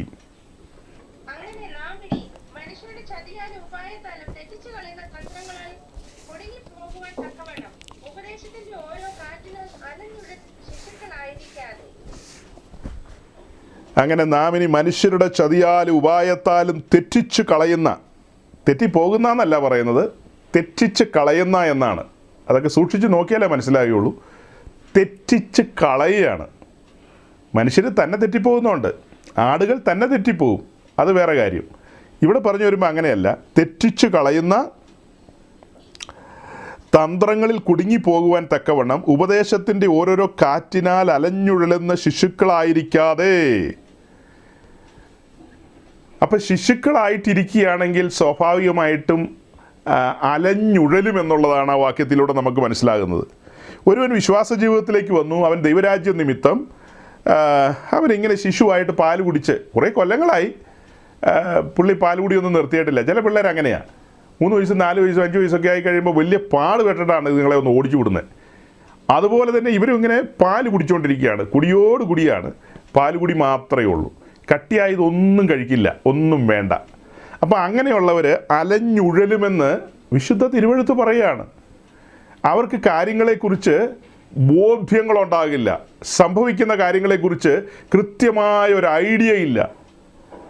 ചുറ്റും അഗ്നിപർവ്വതങ്ങൾ പൊട്ടും, പിന്നെ എന്നാ തിരമാലകൾ അലമാലകൾ അടിച്ചു കയറി വരും, പിന്നെ ഒരു സൈഡിൽ നോക്കുമ്പോൾ വലിയ തൂഫാൻ അഥവാ കൊടുങ്കാറ്റിങ്ങനെ അടിക്കും. അങ്ങനെ പലവിധമായ കാര്യങ്ങളൊക്കെ സംഭവിക്കുമ്പോൾ ഈ ശിശുക്കൾ കിടന്ന് കരയും, അയ്യോ അമ്മേ, അയ്യോ അപ്പ, അയ്യോ അമ്മേ, അയ്യോ അപ്പ എന്നൊക്കെ വിളിച്ച്. അതേസമയം ആ വളർച്ച പ്രാപിച്ചവരെ സംബന്ധിച്ച് അവർ പുഞ്ചിരിയോടുകൂടി ഈ കാര്യങ്ങളെ നേരിടും, പുഞ്ചിരിയോടുകൂടി നേരിടും. ഇപ്പം നിങ്ങളിൽ പലരും ചിന്തിക്കാറുണ്ട്, പല കാര്യങ്ങളും ഒക്കെ നടക്കുന്ന കാണുമ്പോൾ, അയ്യോ എന്തെല്ലാം കാര്യങ്ങളാണ്, ഇതൊക്കെ എന്ത് അന്യായമായത്, ഇത് ഭയങ്കര ക്രൂരതയല്ലേ. ഇപ്പം നമ്മൾ ഇവിടെ നിരന്തരം പറയുന്നൊരു വാക്കല്ലേ ന്യൂ ജനറേഷൻ പെന്തിക്കോസ്റ്റ് എന്ന് പറയുന്നത്. അത് സാക്ഷാൽ സത്യസഭയ്ക്ക് ദോഷം ചെയ്യുവാനായി സാത്താൻ നിർത്തിയിരിക്കുന്ന ഗ്രൂപ്പാണെന്ന് നമ്മൾ പറയാറുണ്ട്. അതായത് അസൽ പെന്തിക്കോസ്റ്റിൻ്റെ ഡ്യൂപ്ലിക്കേറ്റാണത്. അസൽ പെന്തിക്കോസ്റ്റിൻ്റെ ഡ്യൂപ്ലിക്കേറ്റ് കണ്ടാൽ ഒരു വ്യത്യാസവും തോന്നില്ല, ഉരച്ച് നോക്കണം, അല്ലെങ്കിൽ അല്ല 22 ക്യാരറ്റല്ല 22.25 ക്യാരറ്റാന്ന് തോന്നിപ്പോവും. കണ്ടു കഴിഞ്ഞാൽ എന്നാ വ്യത്യാസം, ഇവിടെ ഒരുപോലെ അവിടെ ഒരുപോലെ, ഇവിടെ ഒരുപോലെ അവിടെ ഒരുപോലെ, എല്ലാം ഒരുപോലെ ഇരിക്കും. ഈ ശിശുക്കളെ സംബന്ധിച്ച് നോക്കുമ്പോൾ എല്ലാം ഒരുപോലെ ഇരിക്കും. അതേസമയം ആത്മാവിൽ വളർച്ച പ്രാപിച്ചവരെ സംബന്ധിച്ച് അതൊന്നും ഒരിക്കലും ഒരുപോലെയല്ല, രാപ്പകൽ വ്യത്യാസമുണ്ട്. ഞാനും നിങ്ങളും 500ൻ്റെ നോട്ട് നോക്കുമ്പോൾ അതെല്ലാം ഒരുപോലെ ഇരിക്കും, കൊള്ളാം, തിരക്കേടില്ല. അതേസമയം ബാങ്കിങ് മേഖലയിൽ ജോലി ചെയ്യുന്ന ഒരാൾ, റിസർവ് ബാങ്കിലെ ഒരു ഉദ്യോഗസ്ഥൻ, അവർ നോക്കിക്കഴിയുമ്പോൾ ഓക്കെ ഇത് നമ്മുടെ മുദ്രയുള്ളതല്ല, ഇത് വേറെ ഏതോ കമ്മട്ടത്തിൽ അടിച്ചതാണെന്ന് അവർക്ക് മനസ്സിലാകും. അതെന്താ? അതാണ് അവരുടെ എക്സ്പീരിയൻസ് എന്ന് പറയുന്നത്. നമ്മളെ സംബന്ധിച്ചോ എല്ലാം 500 തന്നെയാണ്. നമ്മളിനിപ്പോൾ അതൊക്കെ പറയാൻ പോയി അവരെ പിണക്കേണ്ട ആവശ്യം തന്നെ. അവരൊരു തൊഴിൽ ചെയ്യുന്നല്ലേ, ഏത് കള്ളനോട്ടടിക്കുന്ന ഒരു തൊഴിലാണെന്നാണ് നമ്മൾ പറയുന്നത്. അവർ ശിവകാശി കൊണ്ടുപോയി ആ പുള്ളിക്കാരൻ്റെ കെട്ടിയൊക്കെ കെട്ടുതാലി പണയം വെച്ചിട്ട് ആ കാശും കൊണ്ട് അവരവിടെ ശിവകാശിയിലൊരു ഇത് 500ൻ്റെ 1000ൻ്റെ അടിക്കുന്നത് തുടങ്ങിയേക്കുക. വ്യാജമേ. നമ്മളെന്നാ പറയുന്നത്? അവരവരുടെ ഒരു അരിപ്രശ്നമല്ലേ, അവരുടെ ഒരു തൊഴിലല്ലേ എന്നൊക്കെയാണ് നമ്മൾ പറയുന്നത്. നമുക്ക് തിരിച്ചറിയാൻ കഴിയുന്നില്ല. ഇന്ത്യ ഗവൺമെൻറ്റിൻ്റെ കമ്മട്ടത്തിൽ അടിക്കുന്നതും ഈ പുള്ളികൾ അടിക്കുന്നതും തമ്മിൽ ഉള്ള അന്തരം നമുക്ക് മനസ്സിലാകുന്നില്ല. നമ്മളെല്ലാത്തിനെയും സാമാന്യവൽക്കരിക്കുക, അത് കുഴപ്പമില്ല ഇത് കുഴപ്പമില്ലെന്നൊക്കെ. പക്ഷെ കാര്യം അറിയുന്നവരെ സംബന്ധിച്ച് അവരത് അംഗീകരിക്കുമോ? ഒരിക്കലും അംഗീകരിക്കില്ല. അപ്പോൾ ഈ വാക്യത്തിൽ നിന്നുകൊണ്ട് ഗൗരവമായ ധ്യാനമുണ്ട് കേട്ടോ, ഗൗരവമായ ധ്യാനമുണ്ട്. ഞാൻ ഓടിച്ചു പറഞ്ഞു വിടുക, കുറേ കാര്യങ്ങൾ പറഞ്ഞങ്ങ് വേഗം അവസാനിപ്പിക്കേണ്ടതുള്ളതുകൊണ്ട് ഞാൻ ഓടിച്ചു വിടുകയാണ്. അപ്പോൾ ഇത് തുടങ്ങുന്നത് എങ്ങനെയാണെന്നറിയാവോ? അങ്ങനെ നാം ഇനി മനുഷ്യരുടെ ചതിയാലും ഉപായത്താലും തെറ്റിച്ചു കളയുന്ന തന്ത്രങ്ങളിൽ കുടുങ്ങിപ്പോകുവാൻ തക്കവണ്ണം ഉപദേശത്തിൻ്റെ ഓരോരോ കാറ്റുകൾ അടിക്കും. എൻ്റെ നോട്ടത്തിൽ കാര്യങ്ങളെല്ലാം ഭംഗിയായിട്ട് തന്നെയാണ് പോകുന്നത്. പിന്നെ ഒരു പറ്റം ആൾക്കാർ ജഡത്തിലല്ലേ സഞ്ചരിക്കുന്നത് ജീവിക്കുന്നതെന്ന് ചോദിച്ചാൽ അതെ, അതൊക്കെ അങ്ങനെ തന്നെയാണ്. സംഭവിക്കേണ്ട കാര്യങ്ങളെല്ലാം സംഭവിച്ചുകൊണ്ടിരിക്കുകയാണ്. ഞാൻ എൻ്റെ സഭയെ പണിയുമെന്ന് പറഞ്ഞാൽ അത് നിശ്ചയമായും പണിതിരിക്കും. ആ പണി നടന്നുകൊണ്ടിരിക്കുക, അതിനകത്ത് ആരും സംശയിക്കേണ്ട കാര്യമില്ല. ആ പണി നടന്നുകൊണ്ടിരിക്കുക. പല പാസ്റ്റേഴ്സിനും അത് മനസ്സിലായിട്ടില്ല. അത് ഞാൻ അടുത്ത ദിവസം ഒരു വീഡിയോയിലൂടെ ഒരു സ്പെഷ്യൽ മീറ്റിംഗ് വെക്കുന്നുണ്ട്, അതിലൊരു വീഡിയോയിലൂടെ ഞാൻ പറഞ്ഞു കേൾപ്പിക്കും, അല്ലെങ്കിൽ പ്രസൻറ്റ് ചെയ്യും നിങ്ങളുടെ മുമ്പാകെ. വലിയ കേമന്മാരെന്ന് പറയുന്ന ആളുകളുടെ സഭ എന്നുള്ള അവരുടെ അറിവ്, സഭ എന്ന് പറഞ്ഞാൽ അവരെന്താ മനസ്സിലാക്കിയിരിക്കുന്നത് എന്നുള്ളത് നിങ്ങളെ ഞാൻ കാണിച്ചു തരാം, കേൾപ്പിച്ചു തരാം. സഭ എന്ന് പറയുന്നത് അപ്പോൾ ഞാൻ എൻ്റെ സഭയെ പണിയുമെന്ന് പറഞ്ഞാൽ ഞാനും നിങ്ങളുമാണ് കർത്താവിൻ്റെ സഭ. നമ്മെ പണിയുമെന്നാണ് പറഞ്ഞിരിക്കുന്നത്. എന്നെയും നിങ്ങളെയും പണിയും, പണിതൊരുക്കും, തൻ്റെ മന്ദിരമാക്കി തീർക്കും. അതാണ് പറഞ്ഞിരിക്കുന്നത്. ആരെല്ലാം ആ സമർപ്പണത്തിലുണ്ടോ അവരെല്ലാം പണിത് തൻ്റെ മന്ദിരമാക്കും. അവരെല്ലാം പുതിയ യെരൂശലേമിൻ്റെ കല്ലുകളാക്കും. നമ്മെ ഓരോരുത്തരെയും പുതിയ യെരൂശലേമാക്കും. നമ്മെ ഓരോരുത്തരെയും പുതിയ യെരൂശലേമിൻ്റെ കല്ലുകളാക്കും. അതാണ് സംഭവിക്കേണ്ടത്. ഓക്കെ, അപ്പോൾ നമ്മൾ പറഞ്ഞു തുടങ്ങിയത് എന്താ? കർത്താവ് തൻ്റെ സഭയെ പണിയുമെന്ന് പറഞ്ഞാൽ പണിയും. അപ്പോൾ അടൂർ കോലൊടിക്കുകയോ ബാംഗ്ലൂർ തലകുത്തി മറിയോ ലോകത്ത് എന്ത് സംഭവിച്ചാലും ഇവിടെ വിഷയമല്ല. കർത്താവിൻ്റെ സഭയുടെ പണി നടന്നുകൊണ്ടിരിക്കുകയാണ്. അതിൽ വിശുദ്ധന്മാരോടാണ് ഞാൻ സംസാരിക്കുന്നത്. പരിശോധനകളുണ്ട്, പരീക്ഷകളുണ്ട്. ഞാനല്ല പറഞ്ഞത്. സഭയുടെ ഉദ്ഘാടന പ്രസംഗം നടത്തിയ പത്രോസാ പറയുന്നത്, നിങ്ങൾ പരീക്ഷകളിലൂടെ കടന്നു പോകേണ്ടി വരും. ആ സമയത്ത് നിങ്ങൾ അല്പം ദുഃഖിക്കേണ്ടി വരും. പിന്നെ നിങ്ങളുടെ വിശ്വാസത്തിൻ്റെ പരിശോധനകളുണ്ട് എന്നൊക്കെ പറഞ്ഞു വെച്ചിരിക്കുകയല്ലേ. അതിലൂടെ ആദിമസഭ കടന്നുപോയിന്നേ. കാഹളം ധ്വനിക്കുന്നവരെ ദൈവസഭ ഈ പറഞ്ഞ അവസരങ്ങളിലൂടെ കടന്നു പോകും അല്ലേ? കാഹളം ധ്വനിക്കുന്നത് വരെ ദൈവസഭ ഈ പറയുന്ന അവസ്ഥകളിലൂടെ എല്ലാം കടന്നു പോകും. അതിനകത്തൊന്നും ഒരു തർക്കമില്ല. അപ്പോൾ സഹോദരങ്ങൾ എന്താ മനസ്സിലാക്കേണ്ടത്? ഉപദേശത്തിൻ്റെ കാറ്റുകൾ അടിക്കും. അതിന് അനുവദിക്കുന്ന ആരാ? അല്ലെ അനുവാദം കൊടുക്കുന്ന ആരാ? എല്ലാത്തിൻ്റെ ഉടയവൻ തന്നെയാണ് കൊടുക്കുന്നത് ഉപദേശത്തിൻ്റെ കാറ്റടിക്കാൻ. ഉപദേശത്തിൻ്റെ കാറ്റടിക്കുമെന്ന് പറഞ്ഞല്ലോ. അതിനോട് ചേർത്ത് നമുക്ക് 1-2 വാക്യം കൂടെ വായിക്കാം. ഗലാത്യ ലേഖനം 1-ാം അധ്യായത്തിൻ്റെ 9-ാമത്തെ വാക്യം. ഗലാത്യ ലേഖനം 1:9. ഞങ്ങൾ മുൻ പറഞ്ഞതുപോലെ ഞാൻ ഇപ്പോൾ പിന്നെയും പറയുന്നു, നിങ്ങൾ കൈക്കൊണ്ട സുവിശേഷത്തിന് വിപരീതമായി ആരെങ്കിലും നിങ്ങളോട് സുവിശേഷം അറിയിച്ചാൽ അവൻ ശപിക്കപ്പെട്ടവൻ. ഗലാത്യ ലേഖനം വളരെ സീരിയസ് ആയ ഒരു ലേഖനമാണ്. ഇത് ഈടുറ്റൊരു ലേഖനമാണ്. പൗലോസിൻ്റെ ആദ്യ ലേഖനങ്ങളിൽ ഒന്നാണിതെന്ന് നമുക്കറിയാമല്ലോ. ഇത് സഭയ്ക്കകത്തുണ്ടായ എന്തെങ്കിലും ഭിന്നിപ്പിൻ്റെ പേരിലോ എന്തെങ്കിലും മറ്റ് പ്രതിസന്ധികളുടെ പേരിലോ അവരെ കറക്റ്റ് ചെയ്യാൻ വേണ്ടി എഴുതിയതല്ല. ഇത് ഉപദേശ പെശകിനോടുള്ള ബന്ധത്തിൽ പിടിച്ചിരിക്കുന്ന ഉപദേശത്തെയും പ്രാപിച്ച സുവിശേഷത്തെയും മറിച്ച് കളയുന്ന രീതിയിലുള്ള കാറ്റുകളടിക്കുകയാണ്. ഉപദേശത്തിൻ്റെ കാറ്റുകളടിക്കുകയാണ്. താന് ഏതാണ്ട് 2 വർഷക്കാലം ചുരുങ്ങിയത് ഈ ഗലാത്യ പ്രൊവിൻസിൽ ചുറ്റി സഞ്ചരിച്ച് സുവിശേഷം അറിയിച്ചു. അവരുടെ കണ്ണിൻ്റെ മുമ്പിൽ ക്രൂശിക്കപ്പെട്ടവനായി ക്രിസ്തുവിനെ വരച്ചു വെച്ചു കൊടുത്തു. അങ്ങനെ എല്ലാ കാര്യങ്ങളും അവരെ ധരിപ്പിച്ചു. അവർ ആത്മാവിൽ നിറഞ്ഞു. അങ്ങനെ അവിടെ സ്നാനങ്ങൾ നടന്നു, സഭകൾ സ്ഥാപിതമായി. അങ്ങനെ പിന്നത്തേതിൽ താൻ അന്ത്യോക്യയിലേക്ക് മടങ്ങി വരുന്നു. അന്ത്യോക്യയിലെത്തി അല്പസമയത്തിനുള്ളിൽ താൻ അറിയുകയാണ് യെരൂശലേമിൽ നിന്ന് ചില നുഴഞ്ഞുകയറ്റക്കാർ അവിടേക്ക് എത്തിയിട്ടുണ്ട്. അതായത് ഈ പറഞ്ഞ കാര്യത്തിൻ്റെ ചൂടാറുന്നതിന് മുമ്പ് ഈ ഗലാത്തിലുള്ള ആളുകളെല്ലാം മറിഞ്ഞുപോയി. സഹോദരങ്ങളെ, അത് എന്തൊരു ഭയങ്കര, നിങ്ങൾ അതൊന്ന് ഭാവന കണ്ടേ. ഈ മനുഷ്യൻ 2 വർഷക്കാലം അത്യധ്വാനം ചെയ്ത് അറിയിച്ച സുവിശേഷവും കാര്യങ്ങളും അതിന് വിരുദ്ധമായ നിലയിലുള്ള കാര്യങ്ങൾ വന്നപ്പോൾ ആ ജനം പൊറുത്തു. അതാ പൗലോസ് പറയുന്നത്, നിങ്ങൾ പൊറുക്കുന്നത് ആശ്ചര്യം. പിന്നെ എന്താ അവരെ വിളിക്കുന്നത്? ബുദ്ധിയില്ലാത്ത ഗലാത്യരെ. അങ്ങനെ പല കാര്യങ്ങളും പറയുന്നത്. അപ്പോൾ ഇത്ര ക്ഷണത്തിൽ അങ്ങനെ സംഭവിക്കുമെന്ന് ചോദിച്ചാൽ 3-ാം അധ്യായത്തിൻ്റെ 3-ാം വാക്യത്തിൽ പറയുന്നത്, ആത്മാവ് കൊണ്ട് ആരംഭിച്ചിട്ട് ഇപ്പോൾ ജഡം കൊണ്ടോ സമാപിക്കുന്നത്. ഇത്ര വേഗം. ഞാൻ അത്ഭുതപ്പെട്ട ഒരു കാര്യം ഈ കഴിഞ്ഞ ദിവസം കേട്ടേ. അതായത് സഹോദരങ്ങളെ, നമ്മുടെ ഈ മീറ്റിങ്ങിൻ്റെ ഈ ലിങ്ക് ആളുകൾക്ക് അയക്കുന്നു. അതുപോലെ ഈ പിന്നീട് അപ്ലോഡ് ചെയ്യപ്പെട്ട മെസ്സേജിൻ്റെ ലിങ്കുകളൊക്കെ നമ്മൾ ആളുകൾക്ക് അയക്കും. അപ്പോൾ അതിന് ഞാൻ ഈ വാട്സപ്പിൽ നമുക്ക് ചെയ്യാവുന്നൊരു സംഭവമുണ്ടല്ലോ, ഒരു ബ്രോഡ്കാസ്റ്റ് എന്ന് പറയുന്ന ഒരു സംവിധാനം തയ്യാറാക്കിയിട്ടുണ്ട്. അപ്പോൾ അതിലേക്ക് അങ്ങ് ഇട്ട് കഴിഞ്ഞാൽ ആ ആളുകൾക്കെല്ലാം അങ്ങ് ചെല്ലും.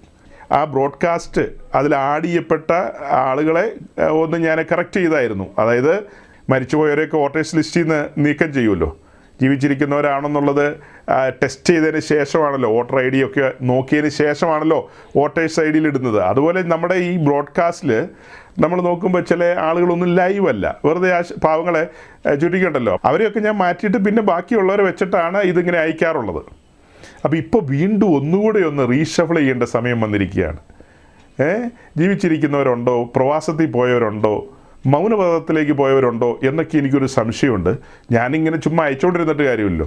അത് ആളുകൾക്കൊരു ശല്യമായി മാറും. അങ്ങനെ നമ്മുടെ ഈ ലിങ്കൊക്കെ കാണുമ്പോൾ ഇയാൾക്ക് വേറെ പണിയൊന്നുമില്ല, ഇയാൾ ഈ പറയുന്ന കാര്യം ഞാൻ അംഗീകരിക്കുന്നില്ല, എന്നിട്ടും പിന്നെ അയച്ചുകൊണ്ടിരിക്കുക എന്ന് അവരുടെ മനസ്സവരോട് പറയാൻ അതിനൊരു അവസരം കൊടുക്കണ്ടല്ലോ.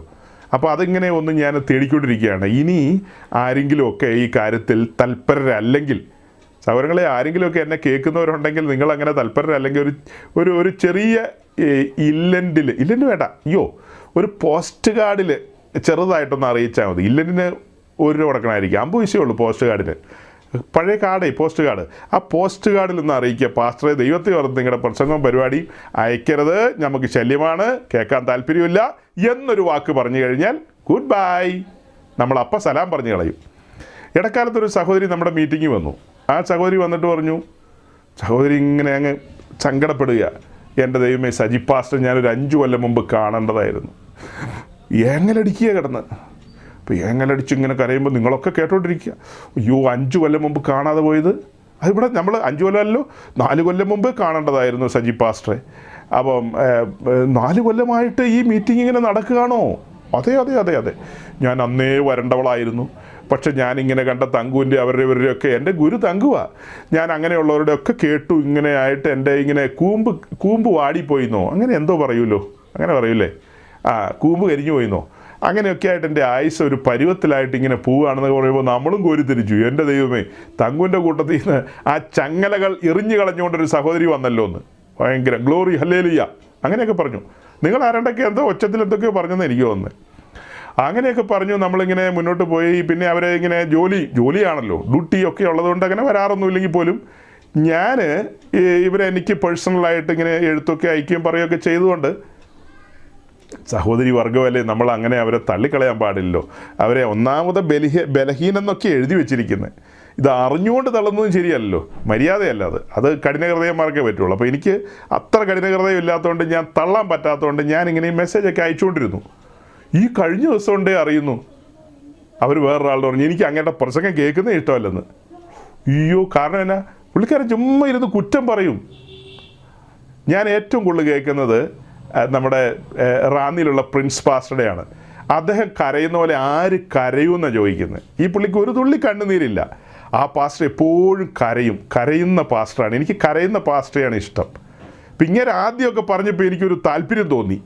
അന്ന് എന്തൊക്കെയോ പറഞ്ഞു, അതുകൊണ്ട് ഞാൻ മീറ്റിങ്ങിലൊക്കെ വന്നതും കേട്ടതും ഒക്കെ. പിന്നെ എനിക്ക് മനസ്സിലായി ഇങ്ങനെ കരയോ ഇല്ല, ഒന്നുമില്ല, ഇരുന്ന് കുറ്റം പറഞ്ഞുകൊണ്ടിരിക്കും. അതുകൊണ്ട് ഗുഡ് ബൈ, അയാളെ ഞാൻ ഉപേക്ഷിച്ചു എന്ന് പറഞ്ഞു.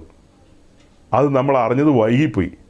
എനിക്ക് കുറേ ആഴ്ചകൾക്ക് മുമ്പേ ഒരു ചിന്ത വന്നിരുന്നു, ഈ സഹോദരിക്ക് അയക്കുന്നത് ഒരു പ്രയോജനമുള്ളതാണോ, കുടം കമത്തി വെച്ച് വെള്ളം ഒഴിക്കുന്നതിന് തുല്യമല്ലേ. പിന്നെ നമ്മുടെ മനസ്സിൽ നമ്മളിങ്ങനെ പറയുകയാണ്, അങ്ങനെയൊന്നും പറയരുത്, അരുതാത്തൊന്നും പറയല്ലേ, എങ്ങാനും എപ്പോഴെങ്കിലും എവിടെയെങ്കിലും വെച്ച ഒരു തിരിച്ചലുണ്ടായാലോ, രക്ഷപ്പെട്ടു പോയാലോ, നമുക്ക് വല്ല മുടക്കുകൊണ്ടോ. കാശ് മുടക്കില്ലാത്ത കാര്യമല്ലേ. ഒരു ഞെക്കുമ്പോൾ ഈ സാധനം മൊത്തത്തിലല്ലേ പോകുന്നത്. 10, 50, 100 പേർക്ക് ഒറ്റ ഞെക്കിലാണ് ഈ ലിങ്കെല്ലാം പോയി വീഴുന്നത്. അപ്പോൾ ആ ഒരു സഹോദരിക്ക് പോയി എന്ന് ഓർത്ത് എന്നാ ഇത്ര കുഴപ്പമെന്നൊക്കെ ഞാനങ്ങ് എന്നോട് തന്നെ പറഞ്ഞു. എന്നാൽ പിന്നെ ഞാൻ ആശ്വസിപ്പിച്ച ആശ്വാസം ഞാൻ തന്നെ അങ്ങ് ഏറ്റെടുത്തു, പോട്ടേന്ന് വെച്ചു. അങ്ങനെ പോയിക്കൊണ്ടിരുന്നപ്പോഴാണ് ഈ മഹത് വചനങ്ങൾ കേട്ടത്. അതുകൊണ്ട് ഞാൻ എല്ലാം റദ്ദ് ചെയ്തു, എടുത്ത് പെരിയാറ്റിലേക്ക് ഇട്ടു. ആ പേരെ വെട്ടിക്കളഞ്ഞു. കാരണം അവരെ ശല്യം ചെയ്യാൻ പാടില്ല. അതുപോലെ ആരെങ്കിലും അങ്ങനെ ഞാൻ അയക്കുന്നുണ്ടെങ്കിൽ ദയവായി ഒന്ന് അറിയിക്കണം. നിങ്ങൾക്കത് വിഷമമാണെങ്കിൽ അത് അറിയിക്കാത്തതിൻ്റെ ഒരു കുഴപ്പം മാത്രമേ ഉള്ളൂ, ഒരിക്കലും അയക്കില്ല. അങ്ങനെ അറിയിച്ചാൽ നമ്മൾ നിങ്ങളെ ശല്യം ചെയ്യില്ല, ഒന്നും ചെയ്യില്ല. അപ്പോൾ എന്ത് പറഞ്ഞപ്പോഴാണ് ഇങ്ങോട്ട് പോയത്? ഈ മനുഷ്യൻ കഷ്ടപ്പെട്ട് പറഞ്ഞതാണ്. നമ്മുടെ പൗലോസ്ലീഗ ക്രൂശിക്കപ്പെട്ടവനായ ക്രിസ്തുവിനെ ഗലാത്യരുടെ കണ്ണിൻ്റെ മുമ്പിൽ വരയ്ക്കാവുന്ന മാക്സിമം വരച്ചു. പക്ഷെ അവർ ആരാണ്ടൊരു ചോക്ലേറ്റ് കൊടുത്തു കഴിഞ്ഞപ്പോൾ, ഇച്ചിരി നീളമുള്ള ചോക്ലേറ്റാണെന്നാണ് പറയുന്നത്, ഇച്ചിരി നീളമുള്ളതാണ്. അങ്ങനെ ഒരു ചെറിയ നീളമുള്ള ചോക്ലേറ്റ് കിട്ടിയപ്പോഴത്തേക്ക് ഉടനെ അവർ അതിൻ്റെ പുറകെ പോയി. ഉടനെ മറിയാണ് അങ്ങോട്ട്, ഒന്ന് മറിഞ്ഞേക്കാന്ന്. അപ്പോൾ അങ്ങനെ ഈ പത്രോസ് പറയുന്ന പോലെ ഈ ചളിയിൽ ഉരുളാൻ പോയ, അങ്ങനെ ഏതാണ്ടൊക്കെ പറയുന്നില്ലേ, എന്നീ ഒരവസ്ഥയിലേക്ക് ഈ ആളുകൾ കാണിക്കുകയാണ്. നിസ്സാര സമയം മതി സാത്താൻ ഓരോരുത്തരെ വഞ്ചിക്കാനായിട്ട്. ഒരാൾ കണ്ടുപിടിക്കുന്ന കാര്യം കണ്ടില്ലേ, ഈ പാസ്റ്റർ കരയില്ല, മറ്റേ പാസ്റ്റർ കരയും, എപ്പോഴും കരയും. എപ്പോഴും കരഞ്ഞുകൊണ്ടിരിക്കുന്നതാണ് ആത്മീയെന്നാണ് ഈ സാധുക്കൾ ചിന്തിക്കുന്നത്. ഇവരെയൊക്കെ സാത്താൻ പോക്കറ്റിലാണോ ഇട്ടിരിക്കുന്നത്, അതേപോലെ പെട്ടിക്കകത്ത് വെച്ച് പൂട്ടിയേക്കുവാണെന്ന് എനിക്കറിയില്ല. ഇതുപോലത്തെ മണ്ട ശിരോമണികൾ ലോകത്തിലുണ്ടല്ലോ എന്നാണ് ഓർക്കുന്നത്. വേദപുസ്തകത്തിൻ്റെ 2 അറ്റം എന്താന്ന് പോലും പിടികിട്ടാതെ ഏതോ ഒരുത്തൻ കരഞ്ഞു. ഇപ്പം ഞാൻ കരയാണ്, എൻ്റെ കൂടെ ആൾക്കാർ കൂടും. ഞാനും എന്തെങ്കിലും വിഡ്ഢിത്തങ്ങളൊക്കെ പറയുകയാണെങ്കിൽ ആളുകൾ ഇതിനെ ഇരട്ടിയാവും, ഇടിച്ചു കയറി വരും. ഒരു കാര്യം ചിന്തിക്കാനുള്ള ശേഷിയില്ലല്ലോ എന്ന് ഓർക്കുന്നത്. ഓക്കെ, ഇനി അത് പറഞ്ഞുകൊണ്ടിരുന്ന സമയം പോവും, അവിടെ ഞാൻ വിടുക. അപ്പോൾ പൗലോസ്ലീഹ വളരെ കഷ്ടപ്പെട്ട് ഈ കാര്യങ്ങളൊക്കെ അറിയിച്ചിട്ട് ഈ മനുഷ്യരിങ്ങനെ പോയി എന്നുള്ളത് പറയാനാണ് ഇത്രയേ നീട്ടിയത്. ഇനി ആ വായിച്ച 1:9 വന്നു കഴിഞ്ഞാൽ, ഞങ്ങൾ മുൻ പറഞ്ഞതുപോലെ ഞാൻ ഇപ്പോൾ പിന്നെയും പറയുന്നു. അപ്പം മുൻപ് പറഞ്ഞു, പോയിട്ട് ഇപ്പോൾ പിന്നെയും പറയുന്നു. ആഹാ, നേരത്തെ കാലത്തെ പല കാര്യങ്ങളും പുള്ളി പറഞ്ഞിട്ടുണ്ട്. പൗലോസ്ലീഹ അത്യാവശ്യം കുറ്റം പറയുമായിരുന്നു അവിടെ. കുറ്റം പറച്ചില്ല പൗലോസിൻ്റെ കയ്യിൽ. പൗലോസ് എന്നാ കുറ്റം പറഞ്ഞത്? നിങ്ങൾ കൈക്കൊണ്ട സുവിശേഷത്തിന് വിപരീതമായി ആരെങ്കിലും നിങ്ങളോട് സുവിശേഷം അറിയിച്ചാൽ അവൻ ശപിക്കപ്പെട്ടവൻ. അപ്പോൾ അതൊരു കുറ്റം പറച്ചിലല്ലേ? മോളി പറയുന്നുണ്ട്, ഞങ്ങൾ നിങ്ങളോട് അറിയിച്ചതിന് വിപരീതമായി വാനവരെങ്കിലും ആ ദൂതൻ എന്നൊക്കെ പറഞ്ഞാൽ നീട്ടി പറയുന്നത്. ഈണത്തിലാണ് പാട്ട് പാടുന്ന പൗലോസ്. അതെല്ലാം ഒരു കുറ്റം പറച്ചിലാണ്. ഞങ്ങളുടെ കയ്യിൽ മാത്രമുള്ള സുവിശേഷം, നിങ്ങളുടെ കയ്യിൽ മാത്രമുള്ള സുവിശേഷം മറ്റുള്ളവർ ചോദിക്കുന്നതാണ്. നിങ്ങളുടെ കയ്യിൽ മാത്രമുള്ള പൗലോസിനെ മാത്രമാണോ ഏൽപ്പിച്ചിട്ടുള്ളൂ? ഞങ്ങൾ ഇച്ചിരി സുവിശേഷമൊക്കെ പറയട്ടെ. പണ്ട് കോരഹു അങ്ങനെ പറഞ്ഞത്. ഈ ഇങ്ങനെ വീശാനായിട്ട് അഹരോന് മാത്രമാണോ പറ്റുള്ളൂ? ഞങ്ങൾ ഇച്ചിരി വീശട്ടെ എന്നാണ് പറഞ്ഞത്. ഞങ്ങൾ ഇച്ചിരി അങ്ങ് വീശട്ടെ. വീശി പുള്ളിക്കാരൻ നേരെ കീഴെ പാതാളത്തിലേക്ക് പോയി, നിപ്പിപ്പോയി. ഒരു നല്ല ശവാടക്ക് പോലും കിട്ടിയില്ല, അതിനൊന്നും ഒരു അവസരം കിട്ടിയില്ല, അങ്ങ് ജീവനോടെ തന്നെ താഴേക്ക് വിട്ടു. അതുപോലെ ഇവിടെ എന്താ പറയുന്നത്? ഇങ്ങനെയുള്ള പുള്ളികളെല്ലാം ശപിക്കപ്പെട്ടവരെന്നാണ്. പക്ഷെ നമ്മുടെ ആൾക്കാർക്ക് ഇത് വായിച്ചാലൊന്നും തലയിൽ കയറില്ല. ഞങ്ങൾ നിങ്ങളോട് അറിയിച്ച സുവിശേഷം എന്താണെന്ന് നമുക്കറിയില്ല, ഒറിജിനൽ എന്താണെന്ന് നമുക്ക് മനസ്സിലായിട്ടില്ല, പിന്നെയല്ലേ ഡ്യൂപ്ലിക്കേറ്റ് അറിയുന്നത്. ഒറിജിനൽ തിരിച്ചറിഞ്ഞ ആളുകൾ അപൂർവമേ ഉള്ളൂ. ഇന്നൊരു സഹോദരൻ എന്നോട് പറയുകയാണ്, ഒരു വീട്ടിൽ ചെന്ന് കഴിഞ്ഞപ്പോൾ ആ വീട്ടിലിങ്ങനെ സംസാര മധ്യത്തിൽ അദ്ദേഹത്തോട് പറയുകയാണ്, പുതുതായിട്ട് പരിചയപ്പെട്ടതാണ്, ഒരു പ്രത്യേക സാഹചര്യത്തിൽ അവിടെ പോകേണ്ടി വന്നു. അങ്ങനെ പറഞ്ഞു വന്നു കഴിഞ്ഞപ്പോൾ ഇങ്ങനെ ആത്മീയ കാര്യമൊക്കെ പറഞ്ഞു വന്നപ്പോൾ പറഞ്ഞു, ഞങ്ങളിങ്ങനെ ഒരു സൂം മീറ്റിങ്ങും കാര്യങ്ങളൊക്കെ ഉണ്ട്, പിന്നെ ആ മെസ്സേജുകളൊക്കെ ഇങ്ങനെ ഇട്ടിട്ടുണ്ട്. അപ്പോൾ അവിടുത്തെ പ്രായമുള്ള അമ്മച്ചി പറഞ്ഞെന്ന്, for the bride of Christ അല്ലേന്ന് ചോദിച്ചെന്ന്. ദൈവമേ, ഞെട്ടിപ്പോയി ആ സഹോദരൻ. ഈ പ്രായമുള്ള അമ്മച്ചി പറയാന്ന്, 60-70 വയസ്സുള്ള അമ്മച്ചി പറയാണ്, ഈ ആ താടിയുള്ള പാസ്റ്ററുടെ അല്ലേന്ന് ചോദിച്ചു. അതെ, അതാണ് four the bride of Christ എന്ന് ആ അമ്മച്ചി പറയുക. ഷോ, അമ്മച്ചിമാർക്ക് പോലും വെളിപ്പെട്ടിരിക്കുകയാണ് നമ്മുടെ ചാനലിൻ്റെ പേര്. ഞാൻ പോലും ഇടയ്ക്ക് മറന്നു പോകാറുണ്ട്. അപ്പോൾ നമ്മുടെ ചാനലിൻ്റെ പേര് ഇനി അവിടുത്തെ വിദേശികളും വിദേശികളുണ്ട് കേട്ടോ. വിദേശികളുണ്ട്, മഞ്ഞ് പെയ്യുന്ന സ്ഥലത്തുള്ള ആളുകളുണ്ട്, അങ്ങനെ പല സ്ഥലങ്ങളിലുള്ള ആളുകളുണ്ട്. അപ്പോൾ എല്ലാവരുമായിട്ട് ഇങ്ങനെ ഇരുന്ന് സംസാരിച്ച് പോയ കൂട്ടത്തിൽ പറയുകയാണ്, ഒരു കൂട്ടം ആൾക്കാരിങ്ങനെ ഈ പ്രോസ്പെരിറ്റി അത് ശരിയല്ല, പിന്നെ ഒരു കൂട്ടം ആൾക്കാരുണ്ട്, അവർ ദാരിദ്ര്യ സുവിശേഷം പറയുന്നത്. എൻ്റെ കർത്താവ്, എൻ്റെ പേര് പറഞ്ഞില്ല ഏതായാലും.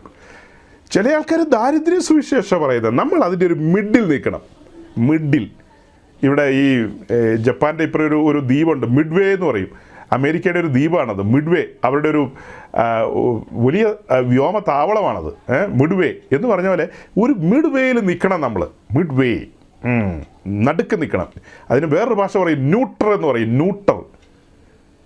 എൻ്റെ ദൈവം, ഈ മനുഷ്യരൊക്കെ എങ്ങനെ നന്നാക്കി എടുക്കുമെന്ന് എനിക്കറിയില്ല. അങ്ങനെ ഒരു സുവിശേഷം ആ യൗവനക്കാരൻ ഇങ്ങനെ പറയണമെങ്കിൽ അവൻ തന്നെ പറഞ്ഞതല്ല. അത് ഈ പെന്തിക്കോസിലെ കേമന്മാരായ ഉപദേശിമാരുടെ വായിന്ന് കേട്ടത് വെച്ചിട്ടല്ലേ അവൻ പറയുന്നത്. സുവിശേഷം എന്ന് പറഞ്ഞു കഴിഞ്ഞാൽ എന്താ? അത് യേശുക്രിസ്തുവിനെ കുറിച്ചുള്ളതല്ലേ. അതിനകത്ത് ദാരിദ്ര്യമോ പ്രോസ്പെരിറ്റിയോ വല്ലതും ഉണ്ടോ? സുവിശേഷം പാപത്തിൻ്റെ പടുകുഴി കിടക്കുന്ന ഒരുത്തിനെ ഉദ്ധരിച്ച് ദൈവരാജ്യത്തിൽ കൊണ്ടുവരുന്ന കാര്യമല്ലേ. ദൈവരാജ്യത്തിൽ കൊണ്ടുവന്നു കഴിഞ്ഞാൽ അവനെ വിശുദ്ധിയിൽ നിലനിർത്തുകയും അവനെ യോഗ്യനാക്കി തീർക്കുകയും നമ്മൾ പറഞ്ഞതുപോലെ അവനെ ഒരുക്കണം. ഞാൻ ഇരിക്കുന്നിടത്ത് അവരെയും ഇരുത്തണമെങ്കിൽ അവരെ ഒരുക്കണം, അവരെ എന്നെപ്പോലെ ആക്കണം, അല്ലേ? എൻ്റെ ഡിവൈൻ ക്യാരക്ടറിലേക്ക് അവരെ കൊണ്ടുവരണം, എൻ്റെ മഹിമയിലേക്ക് അവരെ കൊണ്ടുവരണം, സെയിം ഇമേജിലേക്ക് അവരെ കൊണ്ടുവരണം. അങ്ങനെ വരുമ്പോൾ തിരിച്ചറിയാൻ കഴിയാത്ത രീതിയിൽ ദൈവകുടുംബത്തിലെ ആദ്യജാതനും പിന്നീടുള്ള അസംഖ്യം പുത്രന്മാരെയും കണ്ടു കഴിഞ്ഞാൽ ഒന്നും തിരിച്ചറിയാൻ കഴിയരുത്. ആ നിലയിൽ അതേ മഹിമയ്ക്ക് ഓഹരിക്കാരായിട്ട് നിൽക്കുകയാണ്. കണ്ടാൽ ആളുകൾക്ക് മനസ്സിലാകാൻ പറ്റത്തില്ല. ലിറ്റിൽ ക്രൈസ്റ്റ്, കുട്ടിക്രിസ്തുക്കൾ എല്ലാം ഒരുപോലെ ഇരിക്കുന്നു. അങ്ങനെ വലിയ ഒരു പണിയും കാര്യങ്ങളും ഒക്കെ ആയിട്ട് പണതൊരുക്കി പിന്നെ നമുക്ക് പറ്റിയാൽ അല്ല വേണ്ട കാഹളം ധനിച്ച് എല്ലാവർക്കും പോകാമല്ലോ. പോകാൻ എന്തെങ്കിലും താമസമുണ്ടെങ്കിൽ പെട്ടി വരുമല്ലോ. പാട്ടൊക്കെ പാടിയിട്ട് ലോകേ ഞാനേ നമ്മൾ പാടാറില്ലേ അത്? ആ പാട്ടൊക്കെ പാടി നമുക്ക് കൊണ്ടുപോയി അടക്കാം. ഇതിനിടയിൽ ദാരിദ്ര്യ സൂചിച്ചാൽ എവിടെയാണ്? ഇതിനിടയിൽ പ്രോസ്പെരിറ്റി ഗോസ്പൽ എവിടെയാണ്? ഇതിനിടയിൽ ഇത് വല്ലതും ഉണ്ടോ? പക്ഷേ ഈ ആളുകളെയെല്ലാം പിശാച് പൊട്ടം കളിപ്പിക്കുക, വട്ട് കളിപ്പിക്കുക, കറക്കി കറക്കി ഇട്ടിരിക്കുക. എന്നിട്ട് പലരുടെയും ധാരണ എന്നറിയാവോ, ഞങ്ങളെ കേമന്മാരാന്നാ. നീ മണ്ടനാ മോനെ, മണ്ടൻ.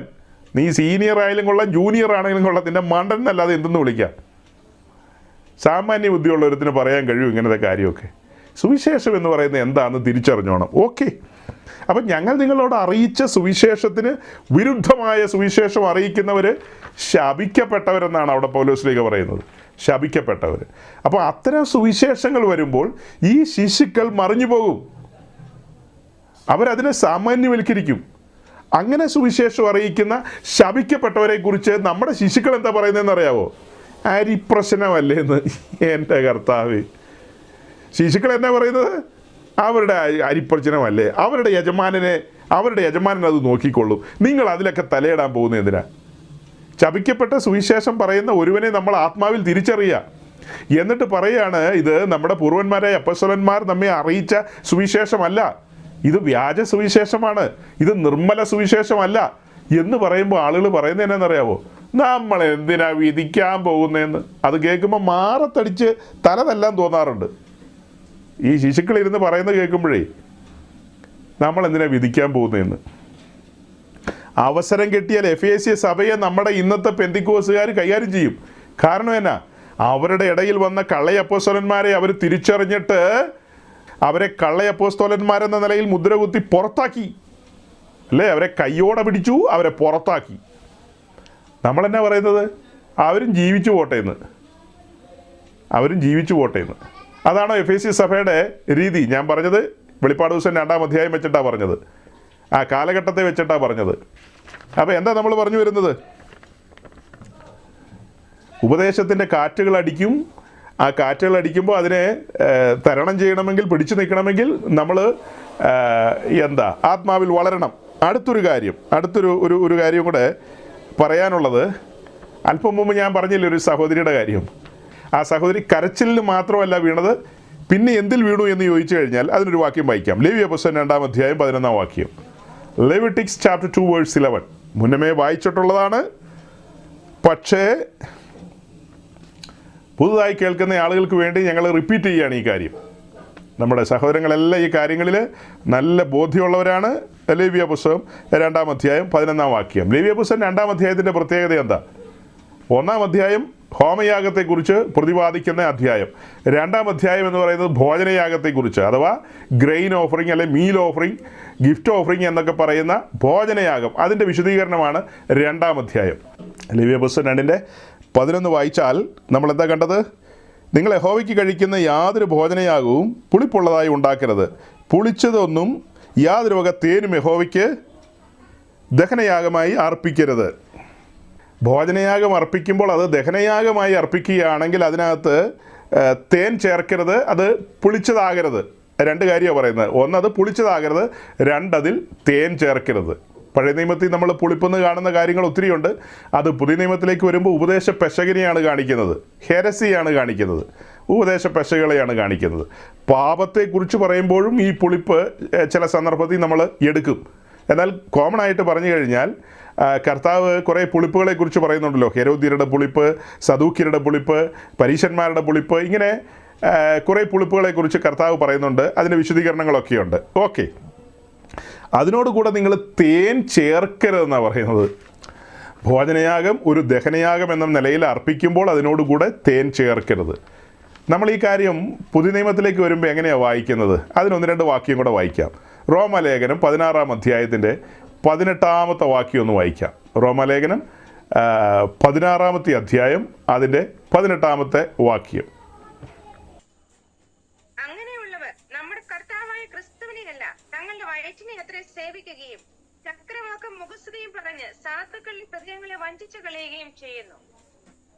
അങ്ങനെയുള്ളവർ നമ്മുടെ കർത്താവായ യേശുക്രിസ്തുവിനെയല്ല തങ്ങളുടെ വയറ്റിനെ അത്രയും സേവിക്കുകയും.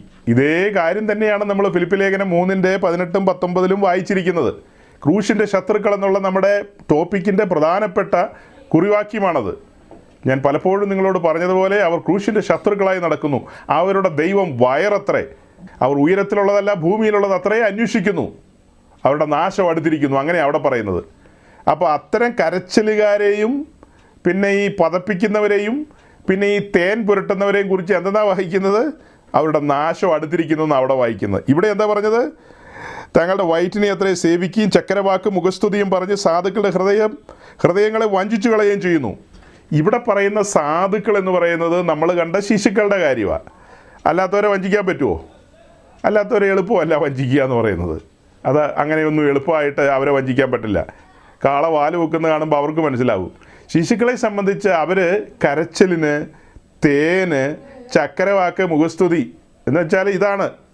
ഈ തേനെന്ന് പറയുന്നത് എന്താ? ചക്കരവാക്ക് മുഖസ്തുതിയാണ് ഈ തേനെന്ന് പറയുന്നത്. അവിടെ ഇങ്ങനെ ഒരു ഒലിപ്പീരെന്ന് പറയും, അതൊരു മലയാളമാണ്. അത് കണ്ണുനീരും ആകട്ടെ പലതും ആകട്ടെ, അങ്ങനെ ഈ ആളുകളെ വരുതിയിൽ നിർത്തും, തങ്ങളുടെ വരുതിയിൽ നിർത്തും. അതിൻ്റെ കൂട്ടത്തിൽ 1 തെസ്സലോനിക്ക ലേഖനം 2-ാം അധ്യായത്തിൻ്റെ 5-ാം വാക്യം കൂടെ വായിച്ചേ. നിങ്ങൾ അറിയുന്നത് പോലെ ഞങ്ങൾ ഒരിക്കലും മുഖസ്തുതിയോ ദ്രവ്യാഗ്രഹത്തിന് ഉപായമോ പ്രയോഗിച്ചിട്ടില്ല. ദൈവം സാക്ഷി. ഇപ്പം എല്ലാത്തിനും ദൈവ സാക്ഷിയാണ്. നിങ്ങൾ അറിയും പോലെ ദൈവം അറിയുന്നു. സകലത്തിനും ദൈവ സാക്ഷിയാണ്. ഉദ്ദേശിമാരാരെങ്കിലുമൊക്കെ ഇത് കേൾക്കുകയാണെങ്കിൽ, ഇപ്പോഴത്തെ കാര്യമല്ല കേട്ടോ, പിന്നെ എപ്പോഴെങ്കിലും കേൾക്കുകയാണെങ്കിൽ, കേൾക്കേണ്ട ഉദ്ദേശിമാരല്ലാത്ത ഉദ്ദേശിമാർ കേട്ടിട്ടും കാര്യമില്ല, അവർക്ക് കാര്യങ്ങളറിയാം. അപ്പം ഞങ്ങൾ മുഖസ്തുതിയോ ദ്രവ്യാഗ്രഹത്തിൻ്റെ ഉപായമോ തേനൊഴിക്കുക എന്നുള്ളതിൻ്റെ വിശദീകരണത്തിലാണ് ഈ വാക്യവും വായിക്കുന്നത്. മുഖസ്തുതി പറയുക. മുഖപക്ഷമില്ലാത്ത ദൈവത്തിൻ്റെ സന്നിധിയിലിരുന്ന് മുഖസ്തുതി പറയുന്ന ഉദ്ദേശിമാർ എന്തായിരിക്കും അവരുടെ കാര്യം? അല്ലേ, കഴിഞ്ഞ ദിവസം നമ്മളിങ്ങനെ പറഞ്ഞു പോയ കൂട്ടത്തിൽ ഞാൻ ഒരു അലങ്കാര ഭാഷയിൽ പറഞ്ഞു. എൻ്റെ ദൈവമേ, അതിന് നമ്മുടെ ഫേസ്ബുക്ക് പേജിൽ വന്നിട്ട് ഒരു 1-2 പേര് ഭയങ്കരമായിട്ട് കോപിച്ചു കളഞ്ഞു. അതായത് ഞാൻ പറഞ്ഞ ഇങ്ങനെയാണ്, ഈ ശരിയായ കാര്യങ്ങൾ, ശരിയായ സുവിശേഷമൊന്നും അറിയിച്ചില്ല, ജനത്തെ വേണ്ട വിധത്തിൽ ഒരുക്കിയില്ല, ശുശ്രൂഷകൾ കൃത്യമായി ചെയ്തില്ലെങ്കിൽ അവസാനം അവരെ കെട്ടി തൂക്കി നിർത്തും എന്നൊക്കെ പറഞ്ഞു. ബൈബിളിൽ ഇങ്ങനെയൊന്നും എഴുതിയിട്ടില്ലെന്നും ഞാൻ പറഞ്ഞു. അതും ആ പ്രസംഗത്തിലുണ്ട്. ബൈബിളിൽ ഇങ്ങനെയൊന്നും എഴുതിയിട്ടില്ല കേട്ടോ. അതിന് ഞാൻ നമ്മുടെ നാട്ടിലെ പോലീസ് സ്റ്റേഷനെയൊക്കെ കൂട്ടുപിടിച്ച് അവിടുത്തെ ചില സമ്പ്രദായങ്ങളൊക്കെ പറഞ്ഞിട്ടാണ് ആ കാര്യം പറഞ്ഞത്. ഉടനെ ഇവർ ചോദിക്കുക, അതെന്താ അങ്ങനെ ചെയ്യുമോ എന്നൊക്കെ. ചെവി കൊണ്ടല്ല ഈ ആൾക്കാരിത് കേൾക്കുന്നതെന്നാണ് തോന്നുന്നത്. വളരെ കൃത്യമായിട്ട് പറയുക, ഒരു അലങ്കാര ഭാഷയിൽ വലിയവനായ ദൈവത്തിൻ്റെ സന്നിധിയിൽ കണക്ക് പറയേണ്ടതാണ്, അതിന് ഉത്തരം പറയിപ്പിക്കും എന്നുള്ളതാണ് അതിൻ്റെ അർത്ഥം. അതല്ലാതെ വേറെ കഥയൊന്നും അതിനകത്തില്ല. അതൊരു ഭാവനയാണ്, ഭാവനയിലാണ് പറഞ്ഞത്. അത് വ്യക്തമായിട്ടാണ് ആ കാര്യം പറഞ്ഞതും. അപ്പോൾ അതുപോലെ ഇവിടെ പറയുകയാണ്, മുഖസ്തുതിയും ചക്കരവാക്കും പിന്നെ എന്നാ ദ്രവ്യാഗ്രഹത്തിൻ്റെ കൗശലവാക്കുകളും ഉപായങ്ങളും അതൊന്നും പ്രയോഗിച്ചിട്ടില്ല, അതൊന്നും പ്രയോഗിക്കാൻ പാടില്ല. അല്ലേ? പൗലോസ് പറയുകയാണ് അതൊന്നും ഞങ്ങൾ പ്രയോഗിച്ചിട്ടില്ലെന്ന്. അപ്പോൾ അത് പ്രയോഗിക്കുന്നവരുണ്ടെന്നേ. അത്തരക്കാരെയാണ് ഗലാത്യ ലേഖനത്തിൽ പറയുന്നത് അവർ ശപിക്കപ്പെട്ടവരെന്ന്. ശരിയായ സുവിശേഷത്തെ, ശരിയായ സത്യവചനത്തെ മറിച്ചു കളയുന്ന ആളുകൾ. അപ്പോൾ ഇതിന് മുമ്പിൽ ഞാൻ എന്താ പറഞ്ഞത്? കാര്യങ്ങളൊക്കെ ഇങ്ങനെ സ്മൂത്തായിട്ട് പോയിക്കൊണ്ടിരിക്കുന്നു. കർത്താവ് തൻ്റെ സഭയെ പണിതുകൊണ്ടിരിക്കുന്നു. അതിനിടയ്ക്ക് ആളുകൾ ബാംഗ്ലൂർ തലകുത്തി മറിയുന്നുണ്ട്, അമേരിക്കയിൽ അങ്ങനെ ചെയ്തു, ഇവിടെ ഇങ്ങനെ ചെയ്തു, മറ്റോടത്ത് അങ്ങനെ ചെയ്തു, ഒത്തിരി പ്രശ്നങ്ങൾ നമ്മൾ പറയുന്നുണ്ട്. സഹോദരങ്ങളെ, അതെല്ലാം നടക്കുന്നതിനിടയിലും കർത്താവിൻ്റെ സഭയുടെ പണി നടന്നുകൊണ്ടിരിക്കുക. ഇത്ര വലിയ പ്രതിസന്ധിയുടെ നടുവിലും ആളുകൾ അവിടെ ഇവിടങ്ങളിൽ സ്നാനപ്പെടുന്നുണ്ട്. ഇതിൻ്റെ നടുവിലും സത്യവചനം കേൾക്കാൻ ദാഹത്തോടെ ജനം കടന്നു വരുന്നുണ്ട്. ഇതെല്ലാം ഇങ്ങനെ വെച്ചിരിക്കുകയാന്നേ. ഇവിടെയാണ് ഗംഭീരമായൊരു വാക്യം നമ്മൾ വായിക്കാൻ പോകുന്നത്. 2 തെസ്സലോനിക്ക ലേഖനം 2-ാം അധ്യായത്തിൻ്റെ 9 മുതൽ 12 വരെ നമുക്ക് വായിക്കാം. അധർമ്മമൂർത്തിയുടെ പ്രത്യക്ഷത നശിച്ചു പോകുന്നവർക്ക് സാത്താന്റെ വ്യാപാര ശക്തിക്കൊത്തവണ്ണം വ്യാജമായ സകല ശക്തിയോടും അടയാളങ്ങളോടും അത്ഭുതങ്ങളോടും അനീതിയുടെ സകല വഞ്ചനയോടും കൂടെ ആയിരിക്കും. അവർ രക്ഷിക്കപ്പെടുവാൻ തക്കവണ്ണം സത്യത്തെ സ്നേഹിച്ച് കൈക്കൊള്ളായികയാൽ തന്നെ അങ്ങനെ ഭവിക്കും. സത്യത്തെ വിശ്വസിക്കാതെ അനീതിയിൽ രസിക്കുന്ന ഏവർക്കും ന്യായവിധി വരേണ്ടതിന് ദൈവം അവർക്ക് ഭോഷ്ക് വിശ്വസിക്കുമാറ് വ്യാജത്തിന്റെ വ്യാപാര ശക്തി അയക്കുന്നു. ഇന്ന് പെന്തക്കോസ് ലോകത്തെ ചുറ്റിപ്പറ്റി കറങ്ങിക്കൊണ്ടിരിക്കുന്ന 2 സ്പിരിറ്റുകളിൽ ഒരു സ്പിരിറ്റിനെയാണ്, ഒരു ആത്മാവിനെയാണ് ഞാൻ നിങ്ങൾക്ക് പരിചയപ്പെടുത്തുന്നത്. അതായത് അധർമ്മമൂർത്തിയുടെ പ്രത്യക്ഷത വരുന്നേ ഉള്ളൂ. അത് സഭ എടുക്കപ്പെട്ടതിന് ശേഷമുള്ള കാര്യമാണ്, പിന്നത്തേത് സംഭവിക്കേണ്ടതാണ്. എന്നാൽ അധർമ്മമൂർത്തിയുടെ പ്രഭാവം ഇപ്പോഴേ ഉണ്ട്, ഇപ്പോഴേ അവൻ്റെ പ്രഭാവമുണ്ട്. ആ പ്രഭാവത്തിൽ അനേകരെ വഞ്ചിക്കുന്നുണ്ട്. വ്യാജമായ അത്ഭുതങ്ങളും അടയാളങ്ങളും വീര്യപ്രവൃത്തികളും ആ സ്പിരിറ്റ് ചെയ്യും. ഈ ന്യൂ ജനറേഷൻ പെന്തിക്കോസ്റ്റ് എന്ന് പറയുന്ന കൂട്ടത്തിലെ പാസ്റ്റർമാർ അമേരിക്കയിലും ആഫ്രിക്കയിലെ ചില രാജ്യങ്ങളിലും ഒക്കെ വിലസി നടക്കുന്ന ഒത്തിരി പേരുണ്ട്. ഇത്തരക്കാർ ചുട്ട കോഴിയൊക്കെ പറപ്പിക്കുന്നുണ്ട്. അത് കാണുന്ന നമ്മുടെ സാധുക്കളായ ആളുകൾ, ശിശുക്കൾ, ആ ശിശുക്കളെല്ലാം പറയുന്നത് എന്താണെന്ന് ചോദിച്ചു കഴിഞ്ഞാൽ, കണ്ടോ അത്ഭുതം കണ്ടോന്ന് ചോദിക്കുന്നത്. അപ്പം നമുക്ക് അവരോട് ചോദിക്കാനുള്ളത്, നീ 2 തെസ്സലോനിക്ക ലേഖനം 2-ാം അധ്യായം വായിച്ചിട്ടുണ്ടോ ജീവിതത്തിൽ എന്നാണ് അവരോട് ചോദിക്കാനുള്ളത്. ഇത് ദൈവമക്കൾ മനസ്സിലാക്കിയിരിക്കണ്ടേ. ഏതെന്നാ വായിക്കുന്നത്? അധർമ്മമൂർത്തിയുടെ പ്രത്യക്ഷത നശിച്ചു പോകുന്നവർക്ക് സാത്താൻ്റെ വ്യാപാര ശക്തിക്ക് ഒത്തവണ്ണം. അധർമ്മമൂർത്തി വരുന്നുള്ളൂ, പക്ഷേ അവൻ്റെ പ്രഭാവം ഇപ്പോഴേ ഉണ്ട്. ആ സ്പിരിറ്റിൻ്റെ വ്യാപാരം ഇപ്പോഴേ ഉണ്ട്. അത് എന്താ ചെയ്യുന്നത്? സാത്താൻ്റെ വ്യാപാര ശക്തിക്ക് ഒത്തവണ്ണം വ്യാജമായ സകല ശക്തിയോടും അടയാളങ്ങളോടും അത്ഭുതങ്ങളോടും അനീതിയുടെ സകല വഞ്ചനയോടും കൂടെ ആയിരിക്കും. അനീതിയുടെ വഞ്ചനകൾ. അപ്പം ചുറ്റും വഞ്ചനകൾ നടക്കുകയാണ്. ആ വഞ്ചനകളുടെ പിന്നിൽ വ്യാപരിക്കുന്ന സ്പിരിറ്റ് ഏതാ? അത് വേറൊരു സ്പിരിറ്റാണ്. ഇപ്പം ഈ പറഞ്ഞത് ഇത് ചുമ്മാ ഭൂതക്കേസല്ല. ഇത് ഭൂതമൊന്നും അല്ല കേട്ടോ. ഇത് ഉഗ്രശക്തികളാണ്. ഈ പറയുന്ന പല ശുശ്രൂഷകരിലും വ്യാപരിക്കുന്നത് ഈ ഉഗ്രശക്തിയാണ്. നിങ്ങൾ ധരിക്കുന്ന പോലെ കുഞ്ഞു ശക്തിയൊന്നുമല്ല, ഉഗ്രശക്തികളാണ്. ആ ശക്തിയാണ് അവരെ നയിക്കുന്നതും മുൻപോട്ട് കൊണ്ടുപോകുന്നതും. മനസ്സിലാക്കുക. എന്നിട്ട് അതിന് താഴെ തന്നെ വായിക്കുന്നത്, അവർ രക്ഷിക്കപ്പെടുവാൻ തക്കവണ്ണം സത്യത്തെ സ്നേഹിച്ച് കൈക്കൊള്ളായികയിൽ തന്നെ അങ്ങനെ ഭവിക്കും. അതായത് ഈ കാലത്ത് അനേകർ ന്യായവിധിയിലേക്ക് പോകും. ഈ പാട്ടും പരിപാടിയൊക്കെ ആയിട്ട് നടക്കുന്ന അനേകർ. അതിൻ്റെ കാരണം അവർ സത്യത്തെ സ്നേഹിച്ച്, സത്യം എന്ന് വെച്ചാൽ എന്താ? സുവിശേഷമാണ്. സത്യം എന്ന് വെച്ചാൽ ക്രിസ്തുവാണ്, എന്ന് വെച്ചാൽ സുവിശേഷമാണ്. ആ സുവിശേഷത്തെ അതിൻ്റെ തനിമയിൽ, അതിൻ്റെ നിർമ്മലതയിൽ കൈക്കൊള്ളാത്ത ഏവരും നശിച്ചു പോകും. അങ്ങനെയല്ലേ വായിക്കുന്നത്? അവർ രക്ഷിക്കപ്പെടുവാൻ തക്കവണ്ണം സത്യത്തെ സ്നേഹിച്ച് കൈക്കൊള്ളായികയാൽ തന്നെ.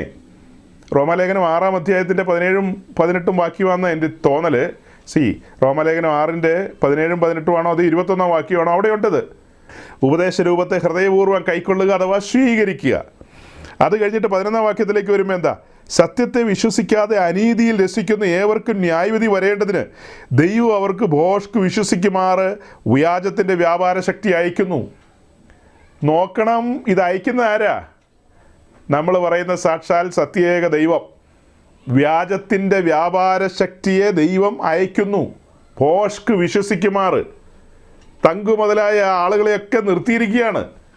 നിങ്ങൾക്ക് ഏത് വേണേലും തിരഞ്ഞെടുക്കാം. രണ്ടും വേണ്ടേ സഹോദരങ്ങളെ? രണ്ടും വേണം. അല്ലാതെ ഒരു കാര്യം മാത്രം പോരാ. അതിൽ നിന്ന് സത്യം കണ്ടെത്തണം. അതിനാണ് അവരെയൊക്കെ നിർത്തിയിരിക്കുന്നത്. കരയുന്ന പാസ്റ്റർ നിർത്തിയിരിക്കുന്നു, കരയാത്ത പാസ്റ്റർ നിർത്തിയിരിക്കുന്നു, പിന്നെ അങ്ങനത്തെ പാസ്റ്റർ, ഇങ്ങനത്തെ പാസ്റ്റർ, ചക്കരവാക്കിൻ്റെ പാസ്റ്റർ, മുഖസ്തുതിയുടെ പാസ്റ്റർ, അയ്യോ തേനൊഴിക്കുന്ന പാസ്റ്റർ, എല്ലാ പുള്ളികളെയും നിർത്തിയിരിക്കുക. നിങ്ങൾക്ക് ഏത് വേണേലും തിരഞ്ഞെടുക്കാം. ഇവിടെ കഠിനമായ കാര്യങ്ങളാണ്. ഇവിടെ മരണത്തെക്കുറിച്ച് പ്രസംഗിക്കും, ഉന്മാനം ഉടുക്കാനും ഉണ്ടെങ്കിൽ മതിയെന്ന് വിചാരിക്കുക എന്നൊക്കെ പറഞ്ഞു കളയും. അങ്ങനെ അനവധി കാര്യങ്ങൾ പറഞ്ഞു കളയും. അനുദിന ജീവിതത്തിൽ ക്രൂശ് എടുക്കണമെന്ന് പറയും, നുകത്തിൻ കീഴിലേക്ക് കയറണമെന്ന് പറയും, ഇടുക്കമുള്ള വാതിലും ഞെരുക്കമുള്ള വഴിയും കണ്ടെത്തണമെന്ന് പറയും. അങ്ങനെ പലതും പറയും. വെളിപ്പാടുകളിൽ മുൻപോട്ട് വരുമ്പോൾ ചിലപ്പോൾ സാത്താൻ്റെ ദൂതനെയൊക്കെ കുത്താനായിട്ട് നിർത്തും, ചില മുള്ളുകൾ അനുവദിക്കും. അങ്ങനെയൊക്കെയുള്ള കാര്യങ്ങൾ പറയുന്ന സ്ഥലമാണിത്. അപ്പോൾ ഇവിടെയൊന്നും അധികം ആളുകൾക്ക് നിൽക്കാൻ പറ്റത്തില്ല. ആളുകളെല്ലാം ഓടുക, കരയുക, പാസ്റ്റർ കരയുക, ഞാനൊന്ന് പോയി കേട്ടിട്ട് വരട്ടെ എന്നാണ് പറയുന്നത്. ഇവിടുത്തെ ഈ കരച്ചിൽ അവസാനം പാതാളത്തിൽ ചെന്നാൽ തീരില്ല. അവിടെ കരച്ചിലും പല്ലുകടിയും കൂടെ ഉണ്ടാവും. അതോർത്തോ. അപ്പോൾ ഇതിൻ്റെ അവസാനം എന്താ വായിച്ചത്? ദൈവം അവർക്ക് ഭോഷ്ക് വിശ്വസിക്കുമാറ് വ്യാജത്തിൻ്റെ വ്യാപാര ശക്തി അയക്കുന്നു. 2 പ്രധാനപ്പെട്ട വാക്യങ്ങളാണ് വിശുദ്ധന്മാരുടെ മുമ്പിൽ ഞാൻ വെച്ചത്. ഒന്ന് എഫേസ് ലേഖനത്തിൽ നിന്ന് 4:14 ഉപദേശത്തിൻ്റെ ഓരോരോ കാറ്റുകൾ അടിക്കുമെന്ന് പറഞ്ഞു. പിന്നത്തേതിൽ ഇവിടെ തെസ്സലോനിക്ക ലേഖനത്തിൽ നിന്നൊരു കാര്യം പറഞ്ഞു. എന്താ? വ്യാജത്തിൻ്റെ വ്യാപാര ശക്തി ദൈവം അനുവദിക്കുന്നു, അല്ലേ? അധർമ്മത്തിൻ്റെ മർമ്മം വ്യാപരിക്കുന്നു. ആ സ്പിരിറ്റിൻ്റെ പ്രവർത്തനം ശക്തിയോടെ വ്യാപരിക്കുന്നു. ഇതിന് നടുവിൽ നാം ആത്മാവിനെ അനുസരിച്ച് വചനത്തിൽ നിലനിന്നാൽ മാത്രമേ അങ്ങ് വരെ പോവുകയുള്ളൂ. എബ്രായ ലേഖനത്തിൽ എന്താ വായിച്ചത്? അവസാനത്തോളം മുറുകെ പിടിച്ചുകൊണ്ടാൽ നാം അവൻ്റെ ഭവനമായി തീരും. പ്രത്യാശയുടെ സ്വീകാര്യവും പ്രശംസയും അവസാനത്തോളം മുറുകെ പിടിച്ചുകൊണ്ടാൽ നാം തന്നെ അവൻ്റെ ഭവനമായി തീരും. അവൻ നമ്മെ ഒരുക്കും. സമർപ്പണത്തിൽ നിന്ന് ഇളകരുതെന്ന്. അവസാനം വരെ അങ്ങനെ തന്നെ നിൽക്കണം. ഇപ്പം ഞാനൊരു സഹോദരിയുടെ കാര്യമാണ് എൻ്റെ സഹോദരിമാരോട് പറഞ്ഞു കേൾപ്പിച്ചത്.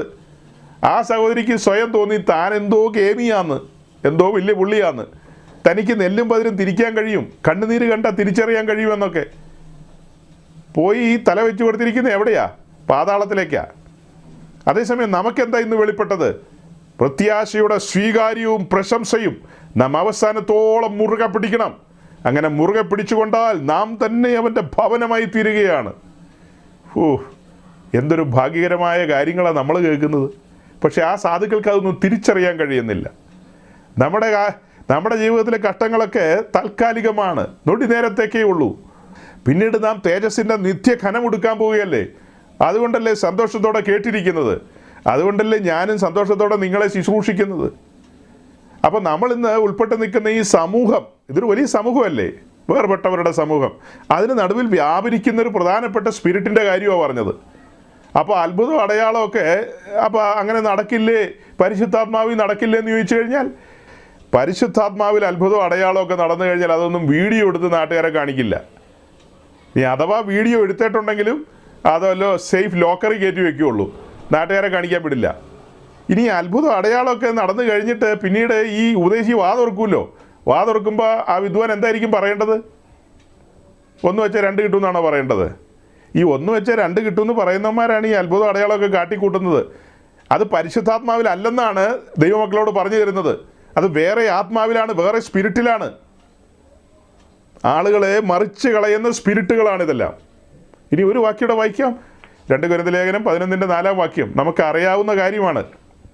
അവിടെ പൗലോസ്ലീഹ പറയാണ്, ഞങ്ങൾ നിങ്ങളോട് പ്രസംഗിക്കാത്ത മറ്റൊരു സുവിശേഷം, ഞങ്ങൾ നിങ്ങളോട് അറിയിക്കാത്ത മറ്റൊരു യേശു. പിന്നെ എന്താ?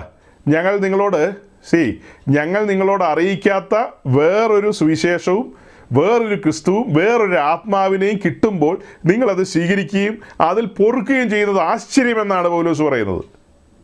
അപ്പോൾ അവിടെ പറയുന്ന മറ്റൊരു യേശു, ആ മറ്റൊരു യേശുവിൻ്റെ ആത്മാവ്, അതിൽ വ്യാപരിക്കുന്നൊരു അഭിഷേകം അല്ലേ, അതിൽ വ്യാപരിക്കുന്നൊരു അഭിഷേകം, അതിലൂടെ ഉരുത്തിരിഞ്ഞു വരുന്നൊരു സുവിശേഷം. ആ സുവിശേഷത്തിനകത്താണ് അവൻ്റെ ദാസന്മാർ, ആ സ്പിരിറ്റിൻ്റെ ദാസന്മാർ, കോട്ടയം തങ്കു മുതലായ ആൾക്കാരാണ് ഉദാഹരണം. പച്ചയ്ക്കാ പറഞ്ഞു തരുന്നത്, അതിനകത്ത് തർക്കത്തിൻ്റെ വിഷയം ഉദിക്കുന്നില്ലെന്നേ, പച്ചയായി തെളിഞ്ഞു നിൽക്കുക. അതുകൊണ്ടാണ് പറഞ്ഞു തരുന്നത്. അവർ പറഞ്ഞു കളയും, നമ്മുടെ കർത്താവ് നിങ്ങളെ ചെത്തില്ല കേട്ടോ എന്ന്. ചെത്തില്ലെന്ന്, നിങ്ങൾ അധികം ഫലം കായ്ക്കേണ്ടതിന് ഒരിക്കലും ചെത്തില്ല. നിങ്ങളുടെ ബാങ്ക് ബാലൻസ് വർദ്ധിപ്പിക്കുന്ന ഒരു യേശുവിനെയാണ് ഞാൻ നിങ്ങളെ പരിചയപ്പെടുത്തുന്നത്. അതാണ് മറ്റൊരു യേശു. ആ മറ്റൊരു യേശുവിനെ പ്രസംഗിക്കാൻ ഒരു അഭിഷേകം വേണം. അത് ആ സ്പിരിറ്റ് കൊടുക്കുന്നുണ്ട് അവർക്ക്. അതല്ലേ ജനം തടിച്ചുകൂടുന്നത്, 1000 10,000 തടിച്ചുകൂടുന്നു മറ്റൊരു യേശുവിൻ്റെ ശബ്ദം കേൾക്കാൻ. ആ സ്പിരിറ്റ് എന്താ ചെയ്യുന്നത്? ഇഹലോകത്തിലുള്ള സകല കാര്യങ്ങളും കൊടുക്കാമെന്ന് ഓഫർ കൊടുക്കും. വാക്തത്വങ്ങളാണ് കൊടുക്കുന്നത്. പിടിച്ചോ 2020 എന്ന് പറഞ്ഞു കഴിഞ്ഞാൽ തകർത്തു കളയും നമ്മൾ. വച്ചടി കയറ്റമായിരിക്കും. പിന്നെ എന്നാ അതൊക്കെ കേൾപ്പിക്കേണ്ടതാ ശരിക്കും. വ്യാജന്മാരെ തിരിച്ചറിയാൻ കഴിയുന്ന കാര്യമാണ് ഈ വർഷാവസാനം പുതിയ വർഷത്തിലേക്ക് വരുമ്പോൾ ഇങ്ങനത്തെ കാര്യങ്ങൾ പറയുന്നത്. ഇവന്മാരെ വിഡ്ഢികൾ എന്നല്ലാതെയും ഇവരുടെ പ്രസംഗം കേൾക്കുന്നവരെയും വിഡ്ഢികൾ എന്നല്ലാതെ എന്ത് വിളിക്കാൻ പറ്റും? എഴുതപ്പെട്ട വചനത്തിന് വിരുദ്ധമല്ലേ അത്? 2020 നിങ്ങൾക്ക് കഷ്ടമില്ലെന്ന് ഒരുത്തം പറഞ്ഞു കഴിഞ്ഞാൽ യോഹന്നാൻ 16 എഴുതിയിരിക്കുകയാണ്, യേശുക്രിസ്തു പറയാണ് ലോകത്തിൽ നിങ്ങൾക്ക് കഷ്ടമുണ്ടെന്ന്. അപ്പോസ്തല പ്രവൃത്തി 14 അധ്യായത്തിൽ പൗലോസ്ലീഹ പറയുകയാണ്, നാം അനേക കഷ്ടങ്ങളിലൂടെ ദൈവരാജ്യത്തിൽ കടക്കണമെന്ന്. പത്രോസ് ലേഖനം എഴുതുമ്പോൾ ആദ്യത്തെ ലേഖനത്തിൻ്റെ 4-ാം വാക്യത്തിൽ പറയുകയാണ് ക്രിസ്ത്യാനിയായിട്ട് കഷ്ടം സഹിക്കേണ്ടി വരുമെന്ന്. അപ്പോൾ ഇവിടെ ഒരു വിരുദ്ധം പറയുകയാണ് 2020 ആ കാര്യങ്ങൾ റദ്ദ് ചെയ്തിരിക്കുന്നു, 2020 ഇങ്ങനെയാണെന്ന്. ഒരു പാസ്റ്റർക്കും മനസ്സിലാകുന്നില്ല, ഒരു വിശ്വാസിക്കും മനസ്സിലാകുന്നില്ല. ചുമ്മാ അവരെ എതിർക്കുകയല്ല, വചനം വെച്ചാൽ നമ്മൾ എതിർക്കുന്നത്. വ്യക്തികളെ ചുമ്മാ എതിർക്കുകയല്ല, വചനം വെച്ച് എതിർക്കുകയാണ്. ക്രിസ്തീയ ജീവിതത്തിൽ ദുഃഖങ്ങളുടെയും സന്തോഷത്തിൻ്റെ എല്ലാ സാഹചര്യങ്ങളും കടന്നു വരും, പിന്നെ എല്ലാ അവസരങ്ങളും കടന്നു വരും. നാം കഷ്ടങ്ങളിലൂടെയൊക്കെ കടന്നു പോകണം. അതിന് നടുവിൽ നാം ആനന്ദിക്കുന്നുണ്ട്, അത് വേറെ കാര്യം, അത് നമ്മുടെ കാര്യം. മറ്റുള്ളവർക്ക് അത് മനസ്സിലാകുന്നില്ല. കഷ്ടങ്ങളിലൊക്കെ തകർന്നു പോകുന്ന അവർ ചിന്തിക്കുന്നത്. പക്ഷെ നമ്മളെ സംബന്ധിച്ച് അതൊക്കെ പ്രൊമോഷനാണ്.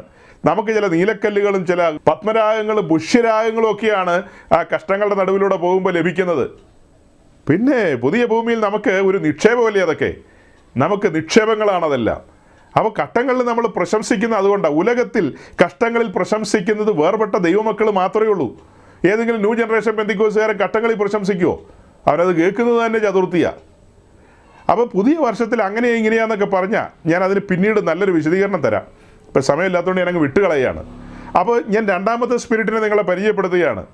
ഈ മറ്റൊരു യേശുവിൻ്റെ ആത്മാവാണ് നിങ്ങളെ ഈ ഭൗതിക സമൃദ്ധിയിലേക്ക് ആകർഷിക്കുന്നത്.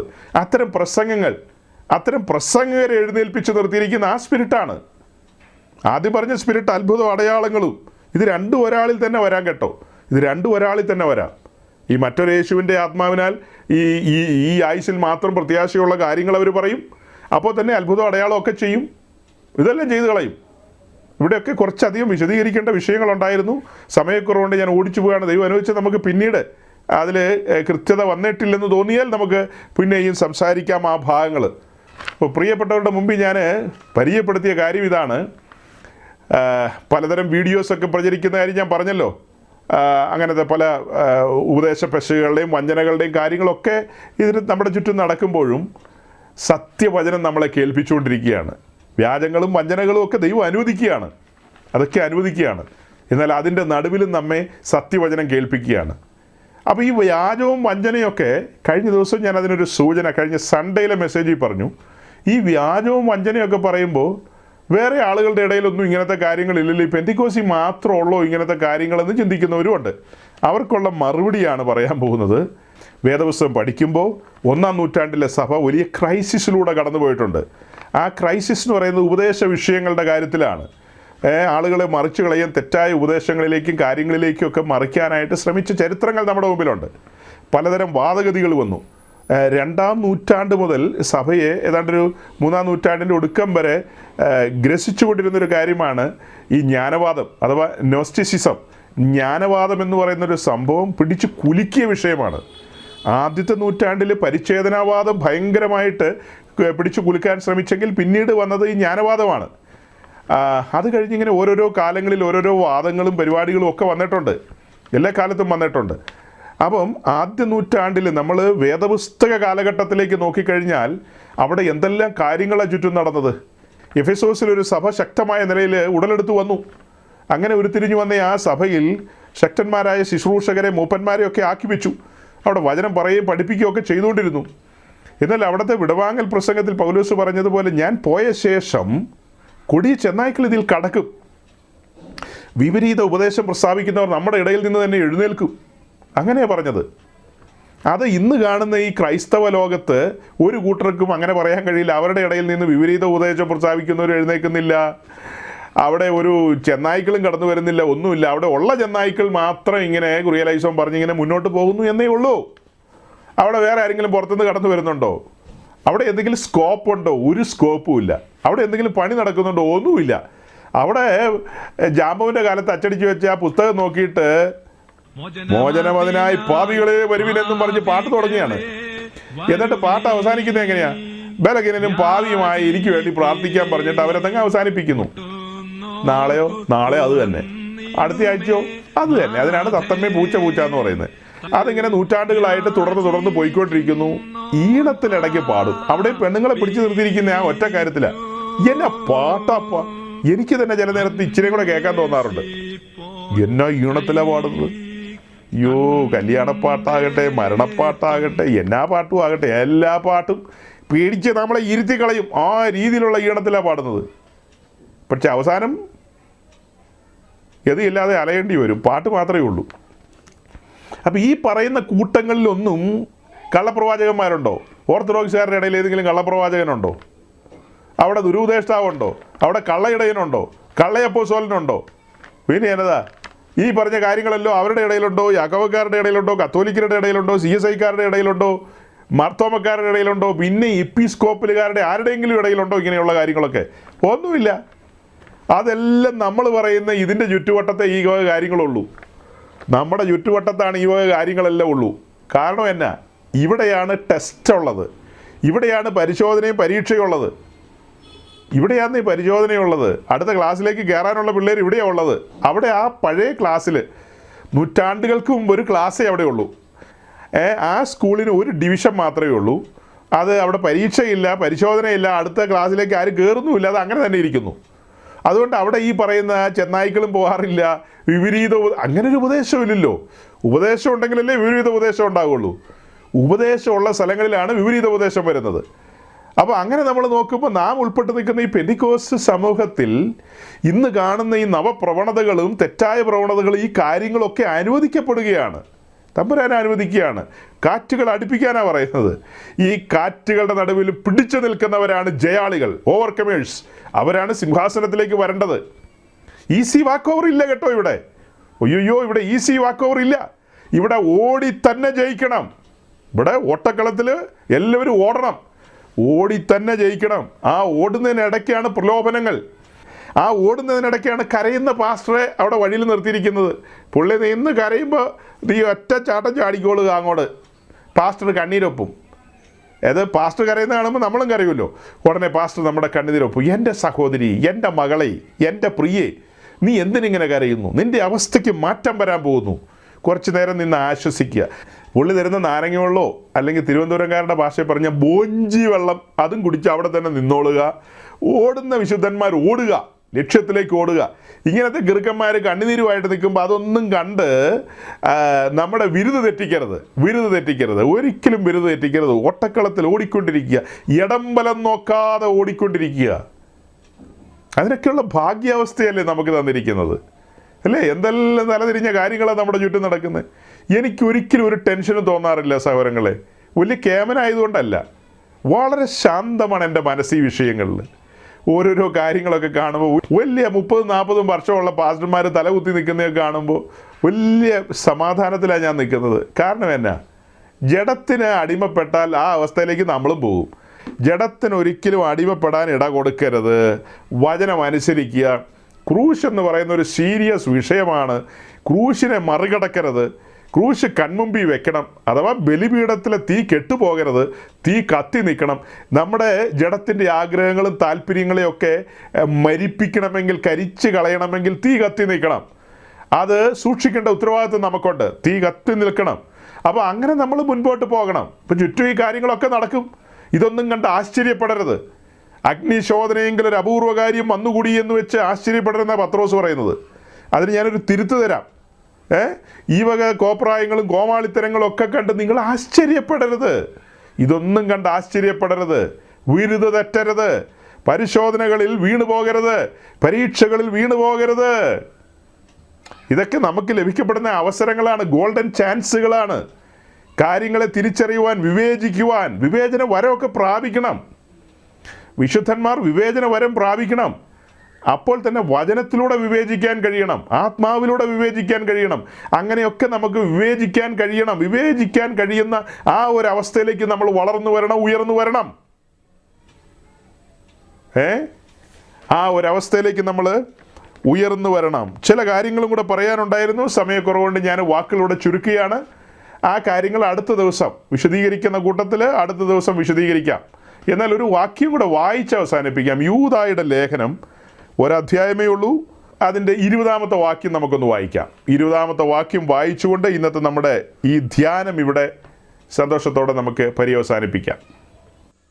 നിങ്ങളോ പ്രിയമുള്ളവരെ, നിങ്ങളുടെ അതിവിശുദ്ധ വിശ്വാസത്തെ ആധാരമാക്കി നിങ്ങൾക്ക് തന്നെ ആത്മീക വർധനം വരുത്തിയും പരിശുദ്ധാത്മാവിൽ പ്രാർത്ഥിച്ചു. വളരെ പ്രസിദ്ധമായൊരു വാക്യമാണ്. ഈ വാക്യം ഞാൻ നിങ്ങളുടെ മുമ്പിൽ വെക്കുകയാണ്. കഴിഞ്ഞ ആഴ്ച ഞാൻ അതുപോലൊരു വാക്യം നിങ്ങളുടെ മുമ്പിൽ വെച്ചാണ് പ്രസംഗം അവസാനിപ്പിച്ചത്. അത് 1 പത്രോസ് 1-ാം അധ്യായത്തിൻ്റെ 18-ാം വാക്യവും 17-ാം വാക്യവും മറ്റുമാണ്. അവിടെ നമ്മൾ കണ്ടത് മുഖപക്ഷമില്ലാത്തൊരു ദൈവത്തെയാണ്. ആ ദൈവം നമ്മിൽ നിന്ന് ആഗ്രഹിക്കുന്ന നമ്മുടെ പ്രവാസകാലം ഭയത്തോടും വിറയലോടും കഴിക്കണമെന്നുള്ളൊരു കാര്യമാണ്. ആ ആഹ്വാനത്തിലാണ് നമ്മൾ കഴിഞ്ഞ ആഴ്ച പിരിഞ്ഞത്. അത് നിങ്ങളുടെ ഉള്ളിൽ മുഴങ്ങിക്കൊണ്ടിരിക്കുന്നു എന്ന് എനിക്ക് നല്ലൊരു വിശ്വാസമുണ്ട്. അത് നിങ്ങളുടെ ഉള്ളിൽ മുഴങ്ങിക്കൊണ്ടിരിക്കുകയാണ്. അതിനുശേഷം നമ്മൾ ഇന്നും പറഞ്ഞ് അവസാനിപ്പിക്കുകയാണ്. എങ്ങനെ അവസാനിപ്പിക്കുന്നത്? നിങ്ങളോ പ്രിയമുള്ളവരെ, നിങ്ങളുടെ അതിവിശുദ്ധ വിശ്വാസത്തെ, നമ്മുടെ വിശ്വാസം, അതിവിശുദ്ധ വിശ്വാസം, ആ വിശ്വാസത്തെ ആധാരമാക്കി നിങ്ങൾക്ക് തന്നെ ആത്മീയ വർധന വരുത്തിയും. അപ്പം നമുക്ക് ആത്മീയ വർധനവ് വരുത്തേണ്ട കാര്യത്തിൽ നമുക്ക് ഉത്തരവാദിത്വമുണ്ട്. നമുക്ക് ആത്മീയ വർധനവ് വരുത്തുന്ന കാര്യത്തിൽ നമുക്ക് ഉത്തരവാദിത്വം ഉണ്ടെന്നേ. വേറെ ആരെയും അത് ഏൽപ്പിച്ചിട്ട് കാര്യമൊന്നുമില്ല. അത് നമ്മൾ തന്നെ ഉത്സാഹിക്കണം. നമുക്ക് ഉത്സാഹമില്ലെങ്കിലോ? ഞാനിവിടെ ബ്രദർ സാംസൺ ഇരിക്കുന്നത് കാണുകയാണ് എൻ്റെ കൺമുമ്പിൽ. സാംസണെ കുറിച്ച് എനിക്ക് വളരെ സന്തോഷവും അഭിമാനമുണ്ട്. ഞാനൊന്നും പ്രത്യേകിച്ച് പറഞ്ഞിട്ടല്ല. സാംസൺ സ്വയം ഈ സത്യവചനം കേൾക്കാൻ പരിശ്രമിക്കുന്നു. വചനം കേട്ട് പഠിക്കാൻ മുന്നോട്ട് പോകാൻ ആഗ്രഹിക്കുന്നു. ഞാനൊന്നും പറഞ്ഞിട്ടില്ല. നമ്മൾ പ്രസംഗിച്ച യൂട്യൂബിൽ കിടപ്പുണ്ടെന്നേ ഉള്ളൂ. താനത് കണ്ടെത്തി അതിൽ വിലപ്പെട്ട കാര്യങ്ങൾ നോട്ട് ചെയ്യുന്നു, ഗ്രഹിക്കുന്നു, പഠിക്കുന്നു. സാംസൺ പഠിച്ചില്ലെങ്കിലും ഞാനിന്ന് അത്താഴം ഉണ്ണും, പഠിച്ചാലും അത്താഴം ഉണ്ണും. എന്നാലും വേറെ ചിലരോടൊക്കെ ഞാൻ പറയാറുണ്ട്, അവരൊന്നും അതൊന്നും മൈൻഡ് പോലും ചെയ്യില്ല, ഉപേക്ഷയായിട്ട് വിചാരിക്കും. വേറെ തിരക്കുണ്ടെന്നാണ് പറയുന്നത്, വേറെ തിരക്കുണ്ടെന്ന്. അപ്പോൾ തിരക്കില്ലാത്ത മനുഷ്യരോടാണ് പറയുന്നത്. തിരക്കില്ലാത്ത ആളുകൾ, തിരക്കുണ്ടായിട്ടും തിരക്കില്ലാതെ ദൈവവചനത്തിന് മുമ്പാകെ ഇരുന്ന് അത് ഗ്രഹിക്കുകയും പഠിക്കുകയും അത് ഭക്ഷിക്കുകയും അവരോടാണ് പറയുന്നത്. തങ്ങൾക്ക് തന്നെ ആത്മീയ വർധനവ് വരുത്തിയും പരിശുദ്ധാത്മാവിൽ പ്രാർത്ഥിച്ചും നിത്യജീവനായിട്ട് നമ്മുടെ കർത്താവ് യേശു ക്രിസ്തുവിൻ്റെ കരുണയ്ക്കായി കാത്തിരുന്നും കൊണ്ടും, അങ്ങനെ താഴേക്ക് പറഞ്ഞു പോവുക. പരിശുദ്ധാത്മാവിൽ പ്രാർത്ഥിച്ചും നമുക്ക് തന്നെ ആത്മീയ വർധനവ് വരുത്തേണ്ടതുണ്ട്. ഇപ്പം ഞാനെൻ്റെ വാക്കുകളെ ഇവിടെ ചുരുക്കുകയാണ്. യൂദായുടെ ലേഖനം മുൻനിർത്തിക്കൊണ്ടാണ്. യൂദായുടെ ലേഖനം എങ്ങനെയാണ് ആരംഭിക്കുന്നത്? അതിവിശുദ്ധ വിശ്വാസത്തിന് വേണ്ടി പോരാടിക്കൊണ്ടാണ് യൂദ ലേഖനം ആരംഭിക്കുന്നത്. നമ്മളിവിടെ തുടക്കം മുതലൊരു പോരാട്ടത്തിലാണ്. ഇന്ന് നമ്മൾ ഉൾപ്പെട്ട് നിൽക്കുന്ന ആ സമൂഹത്തിൻ്റെ നടുവിൽ വ്യാപരിക്കുന്ന രണ്ട് സ്പിരിറ്റുകളെ നിങ്ങളെ പരിചയപ്പെടുത്തി. ഒന്ന്, മറ്റൊരു യേശുവിൻ്റെ ആത്മാവ്, ഈ ലോകത്തിലെ കാര്യങ്ങളൊക്കെ നമുക്ക് തരാമെന്ന് പറഞ്ഞ് നമ്മളെ വശീകരിക്കുന്ന സ്പിരിറ്റ്. വശീകരിക്കാൻ വരുന്നത് ആരാ? കള്ളപ്പാസ്റ്റർമാർ, കള്ളപ്രസംഗകർ, കള്ള സുവിശേഷകർ, പിന്നെ കള്ളപ്രവാചകന്മാർ, അത്തരക്കാരാണ് വരുന്നത്. പുറമെയുള്ള ആൾക്കാരും വന്ന് നമ്മളെ വശീകരിക്കുന്നുമില്ല, വഞ്ചിക്കുന്നുമില്ല. ഇത്തരക്കാരാണ് നമ്മുടെ വിരുദ് തെറ്റിക്കുന്നത്. അടുത്തത് എന്താ കണ്ടത്? തെസ്സലോനിക്ക ലേഖനത്തിൽ നിന്ന് അധർമ്മമൂർത്തിയുടെ വ്യാപാരം ഇപ്പോഴേ ഉണ്ട്. ആ സ്പിരിറ്റുകളുടെ വ്യാപാരം ശക്തമായിട്ടുണ്ട്. ന്യൂ ജനറേഷൻ പെന്തിക്കോസ്റ്റ് എന്ന് പറയുന്ന ആ സമൂഹത്തെ ചലിപ്പിക്കുന്നത് ആ സ്പിരിറ്റാണ്. പച്ചക്കാണ് പറയുന്നത്. സംശയമുള്ളവർ എവിടെയെങ്കിലും പോയി അന്വേഷിച്ചു കൊള്ളുക. ആ സ്പിരിറ്റാണ് ആ ജനത്തെ മുന്നോട്ട് നയിക്കുന്നത്. വലിയ അത്ഭുതം അടയാളമൊക്കെ ചെയ്തു കളയും. ചുമ്മാ വരുന്ന ആണുങ്ങളെയും പെണ്ണുങ്ങളെയൊക്കെ വയറ്റിൽ നിന്ന് ഛർദ്ദിപ്പിക്കും, അവരെയൊക്കെ മറിച്ചിടും, വീഴ്ത്തും. അങ്ങനെ എന്തെല്ലാം ചെയ്യാമോ അതൊക്കെ ആ സ്പിരിറ്റ് ചെയ്യും. അത് കാണുന്ന ശിശുക്കൾ അയ്യോ ഭയങ്കര സംഭവമാണെന്ന് അവർ പറഞ്ഞു കളയും. അതേസമയം നമുക്കിതൊന്നും കാണുമ്പോൾ സംഭവമായിട്ട് തോന്നാത്തത് എന്താ? നമ്മുടെ മുമ്പിൽ വെളിപ്പെട്ട വെളിപ്പാടുകളുണ്ട്. പ്രത്യാശയുടെ സ്വീകാര്യവും പ്രശംസയും നാം മുറുകെ പിടിക്കുന്ന എന്തിനാ? ഈ കാണുന്ന ഭൂമി, ഈ ആകാശം ഒഴിഞ്ഞു പോകും. തൽസ്ഥാനത്തേക്കൊരു പുതിയ ഭൂമിയും അതിലേക്ക് തേജസ്സിൻ്റെ നഗരമായ പുതിയ യെരൂശലേം എന്ന് പറയുന്ന നഗരം ഇറങ്ങി വരും. അതിൻ്റെ ഓഹരിയും പങ്കാളിത്തവുമാണ് നമ്മൾ സ്വപ്നം കണ്ടുകൊണ്ടിരിക്കുന്നത്. അതിനുവേണ്ടി ഒരു സമർപ്പണത്തിലാണ്, അതിനുവേണ്ടി ഏൽപ്പിച്ചു കൊടുക്കുകയാണ്. എന്തെല്ലാം നിന്ദകൾ, അപമാനങ്ങൾ, ഉപദ്രവങ്ങൾ, പഴികൾ, ദുഷികളൊക്കെ പ്രിയപ്പെട്ടവരൊക്കെ അനുഭവിക്കുന്നുണ്ടെന്ന് എനിക്കറിയാം. പക്ഷെ എനിക്കൊരു വാക്കേ പറയാനുള്ളൂ, തളരരുത്. മഹത്വത്തിൻ്റെ ആത്മാവായ ദൈവാത്മാവ് നമ്മുടെ ഉള്ളിൽ വാസം ചെയ്യുകയാണ്, നമ്മുടെ ഉള്ളിൽ വസിക്കുകയാണ്. ആ ആത്മാവ് നമ്മോട് കൂടെയുണ്ട്. ഇത് കേട്ടുകൊണ്ടിരിക്കുമ്പോഴും പരിശുദ്ധാത്മാവ് നമ്മിൽ വസിക്കുകയല്ലേ? അങ്ങനെ ആത്മാവിൽ വസിച്ചുകൊണ്ട് നമ്മൾ ഈ കേൾക്കപ്പെട്ട വചനത്തെ മുൻനിർത്തിക്കൊണ്ട് നമ്മുടെ വിശ്വാസ ജീവിതം വിശുദ്ധ ജീവിതമായി മുൻപോട്ട് കൊണ്ടുപോയി നമുക്ക് തന്നെ ആത്മീയ വർധന വരുത്തുവാൻ ഉത്സാഹിക്കണമേ എന്ന് പറഞ്ഞുകൊണ്ട് ഞാൻ എൻ്റെ വാക്കുകളെ ചുരുക്കുന്നു. ദൈവം നിങ്ങളെ അനുഗ്രഹിക്കട്ടെ.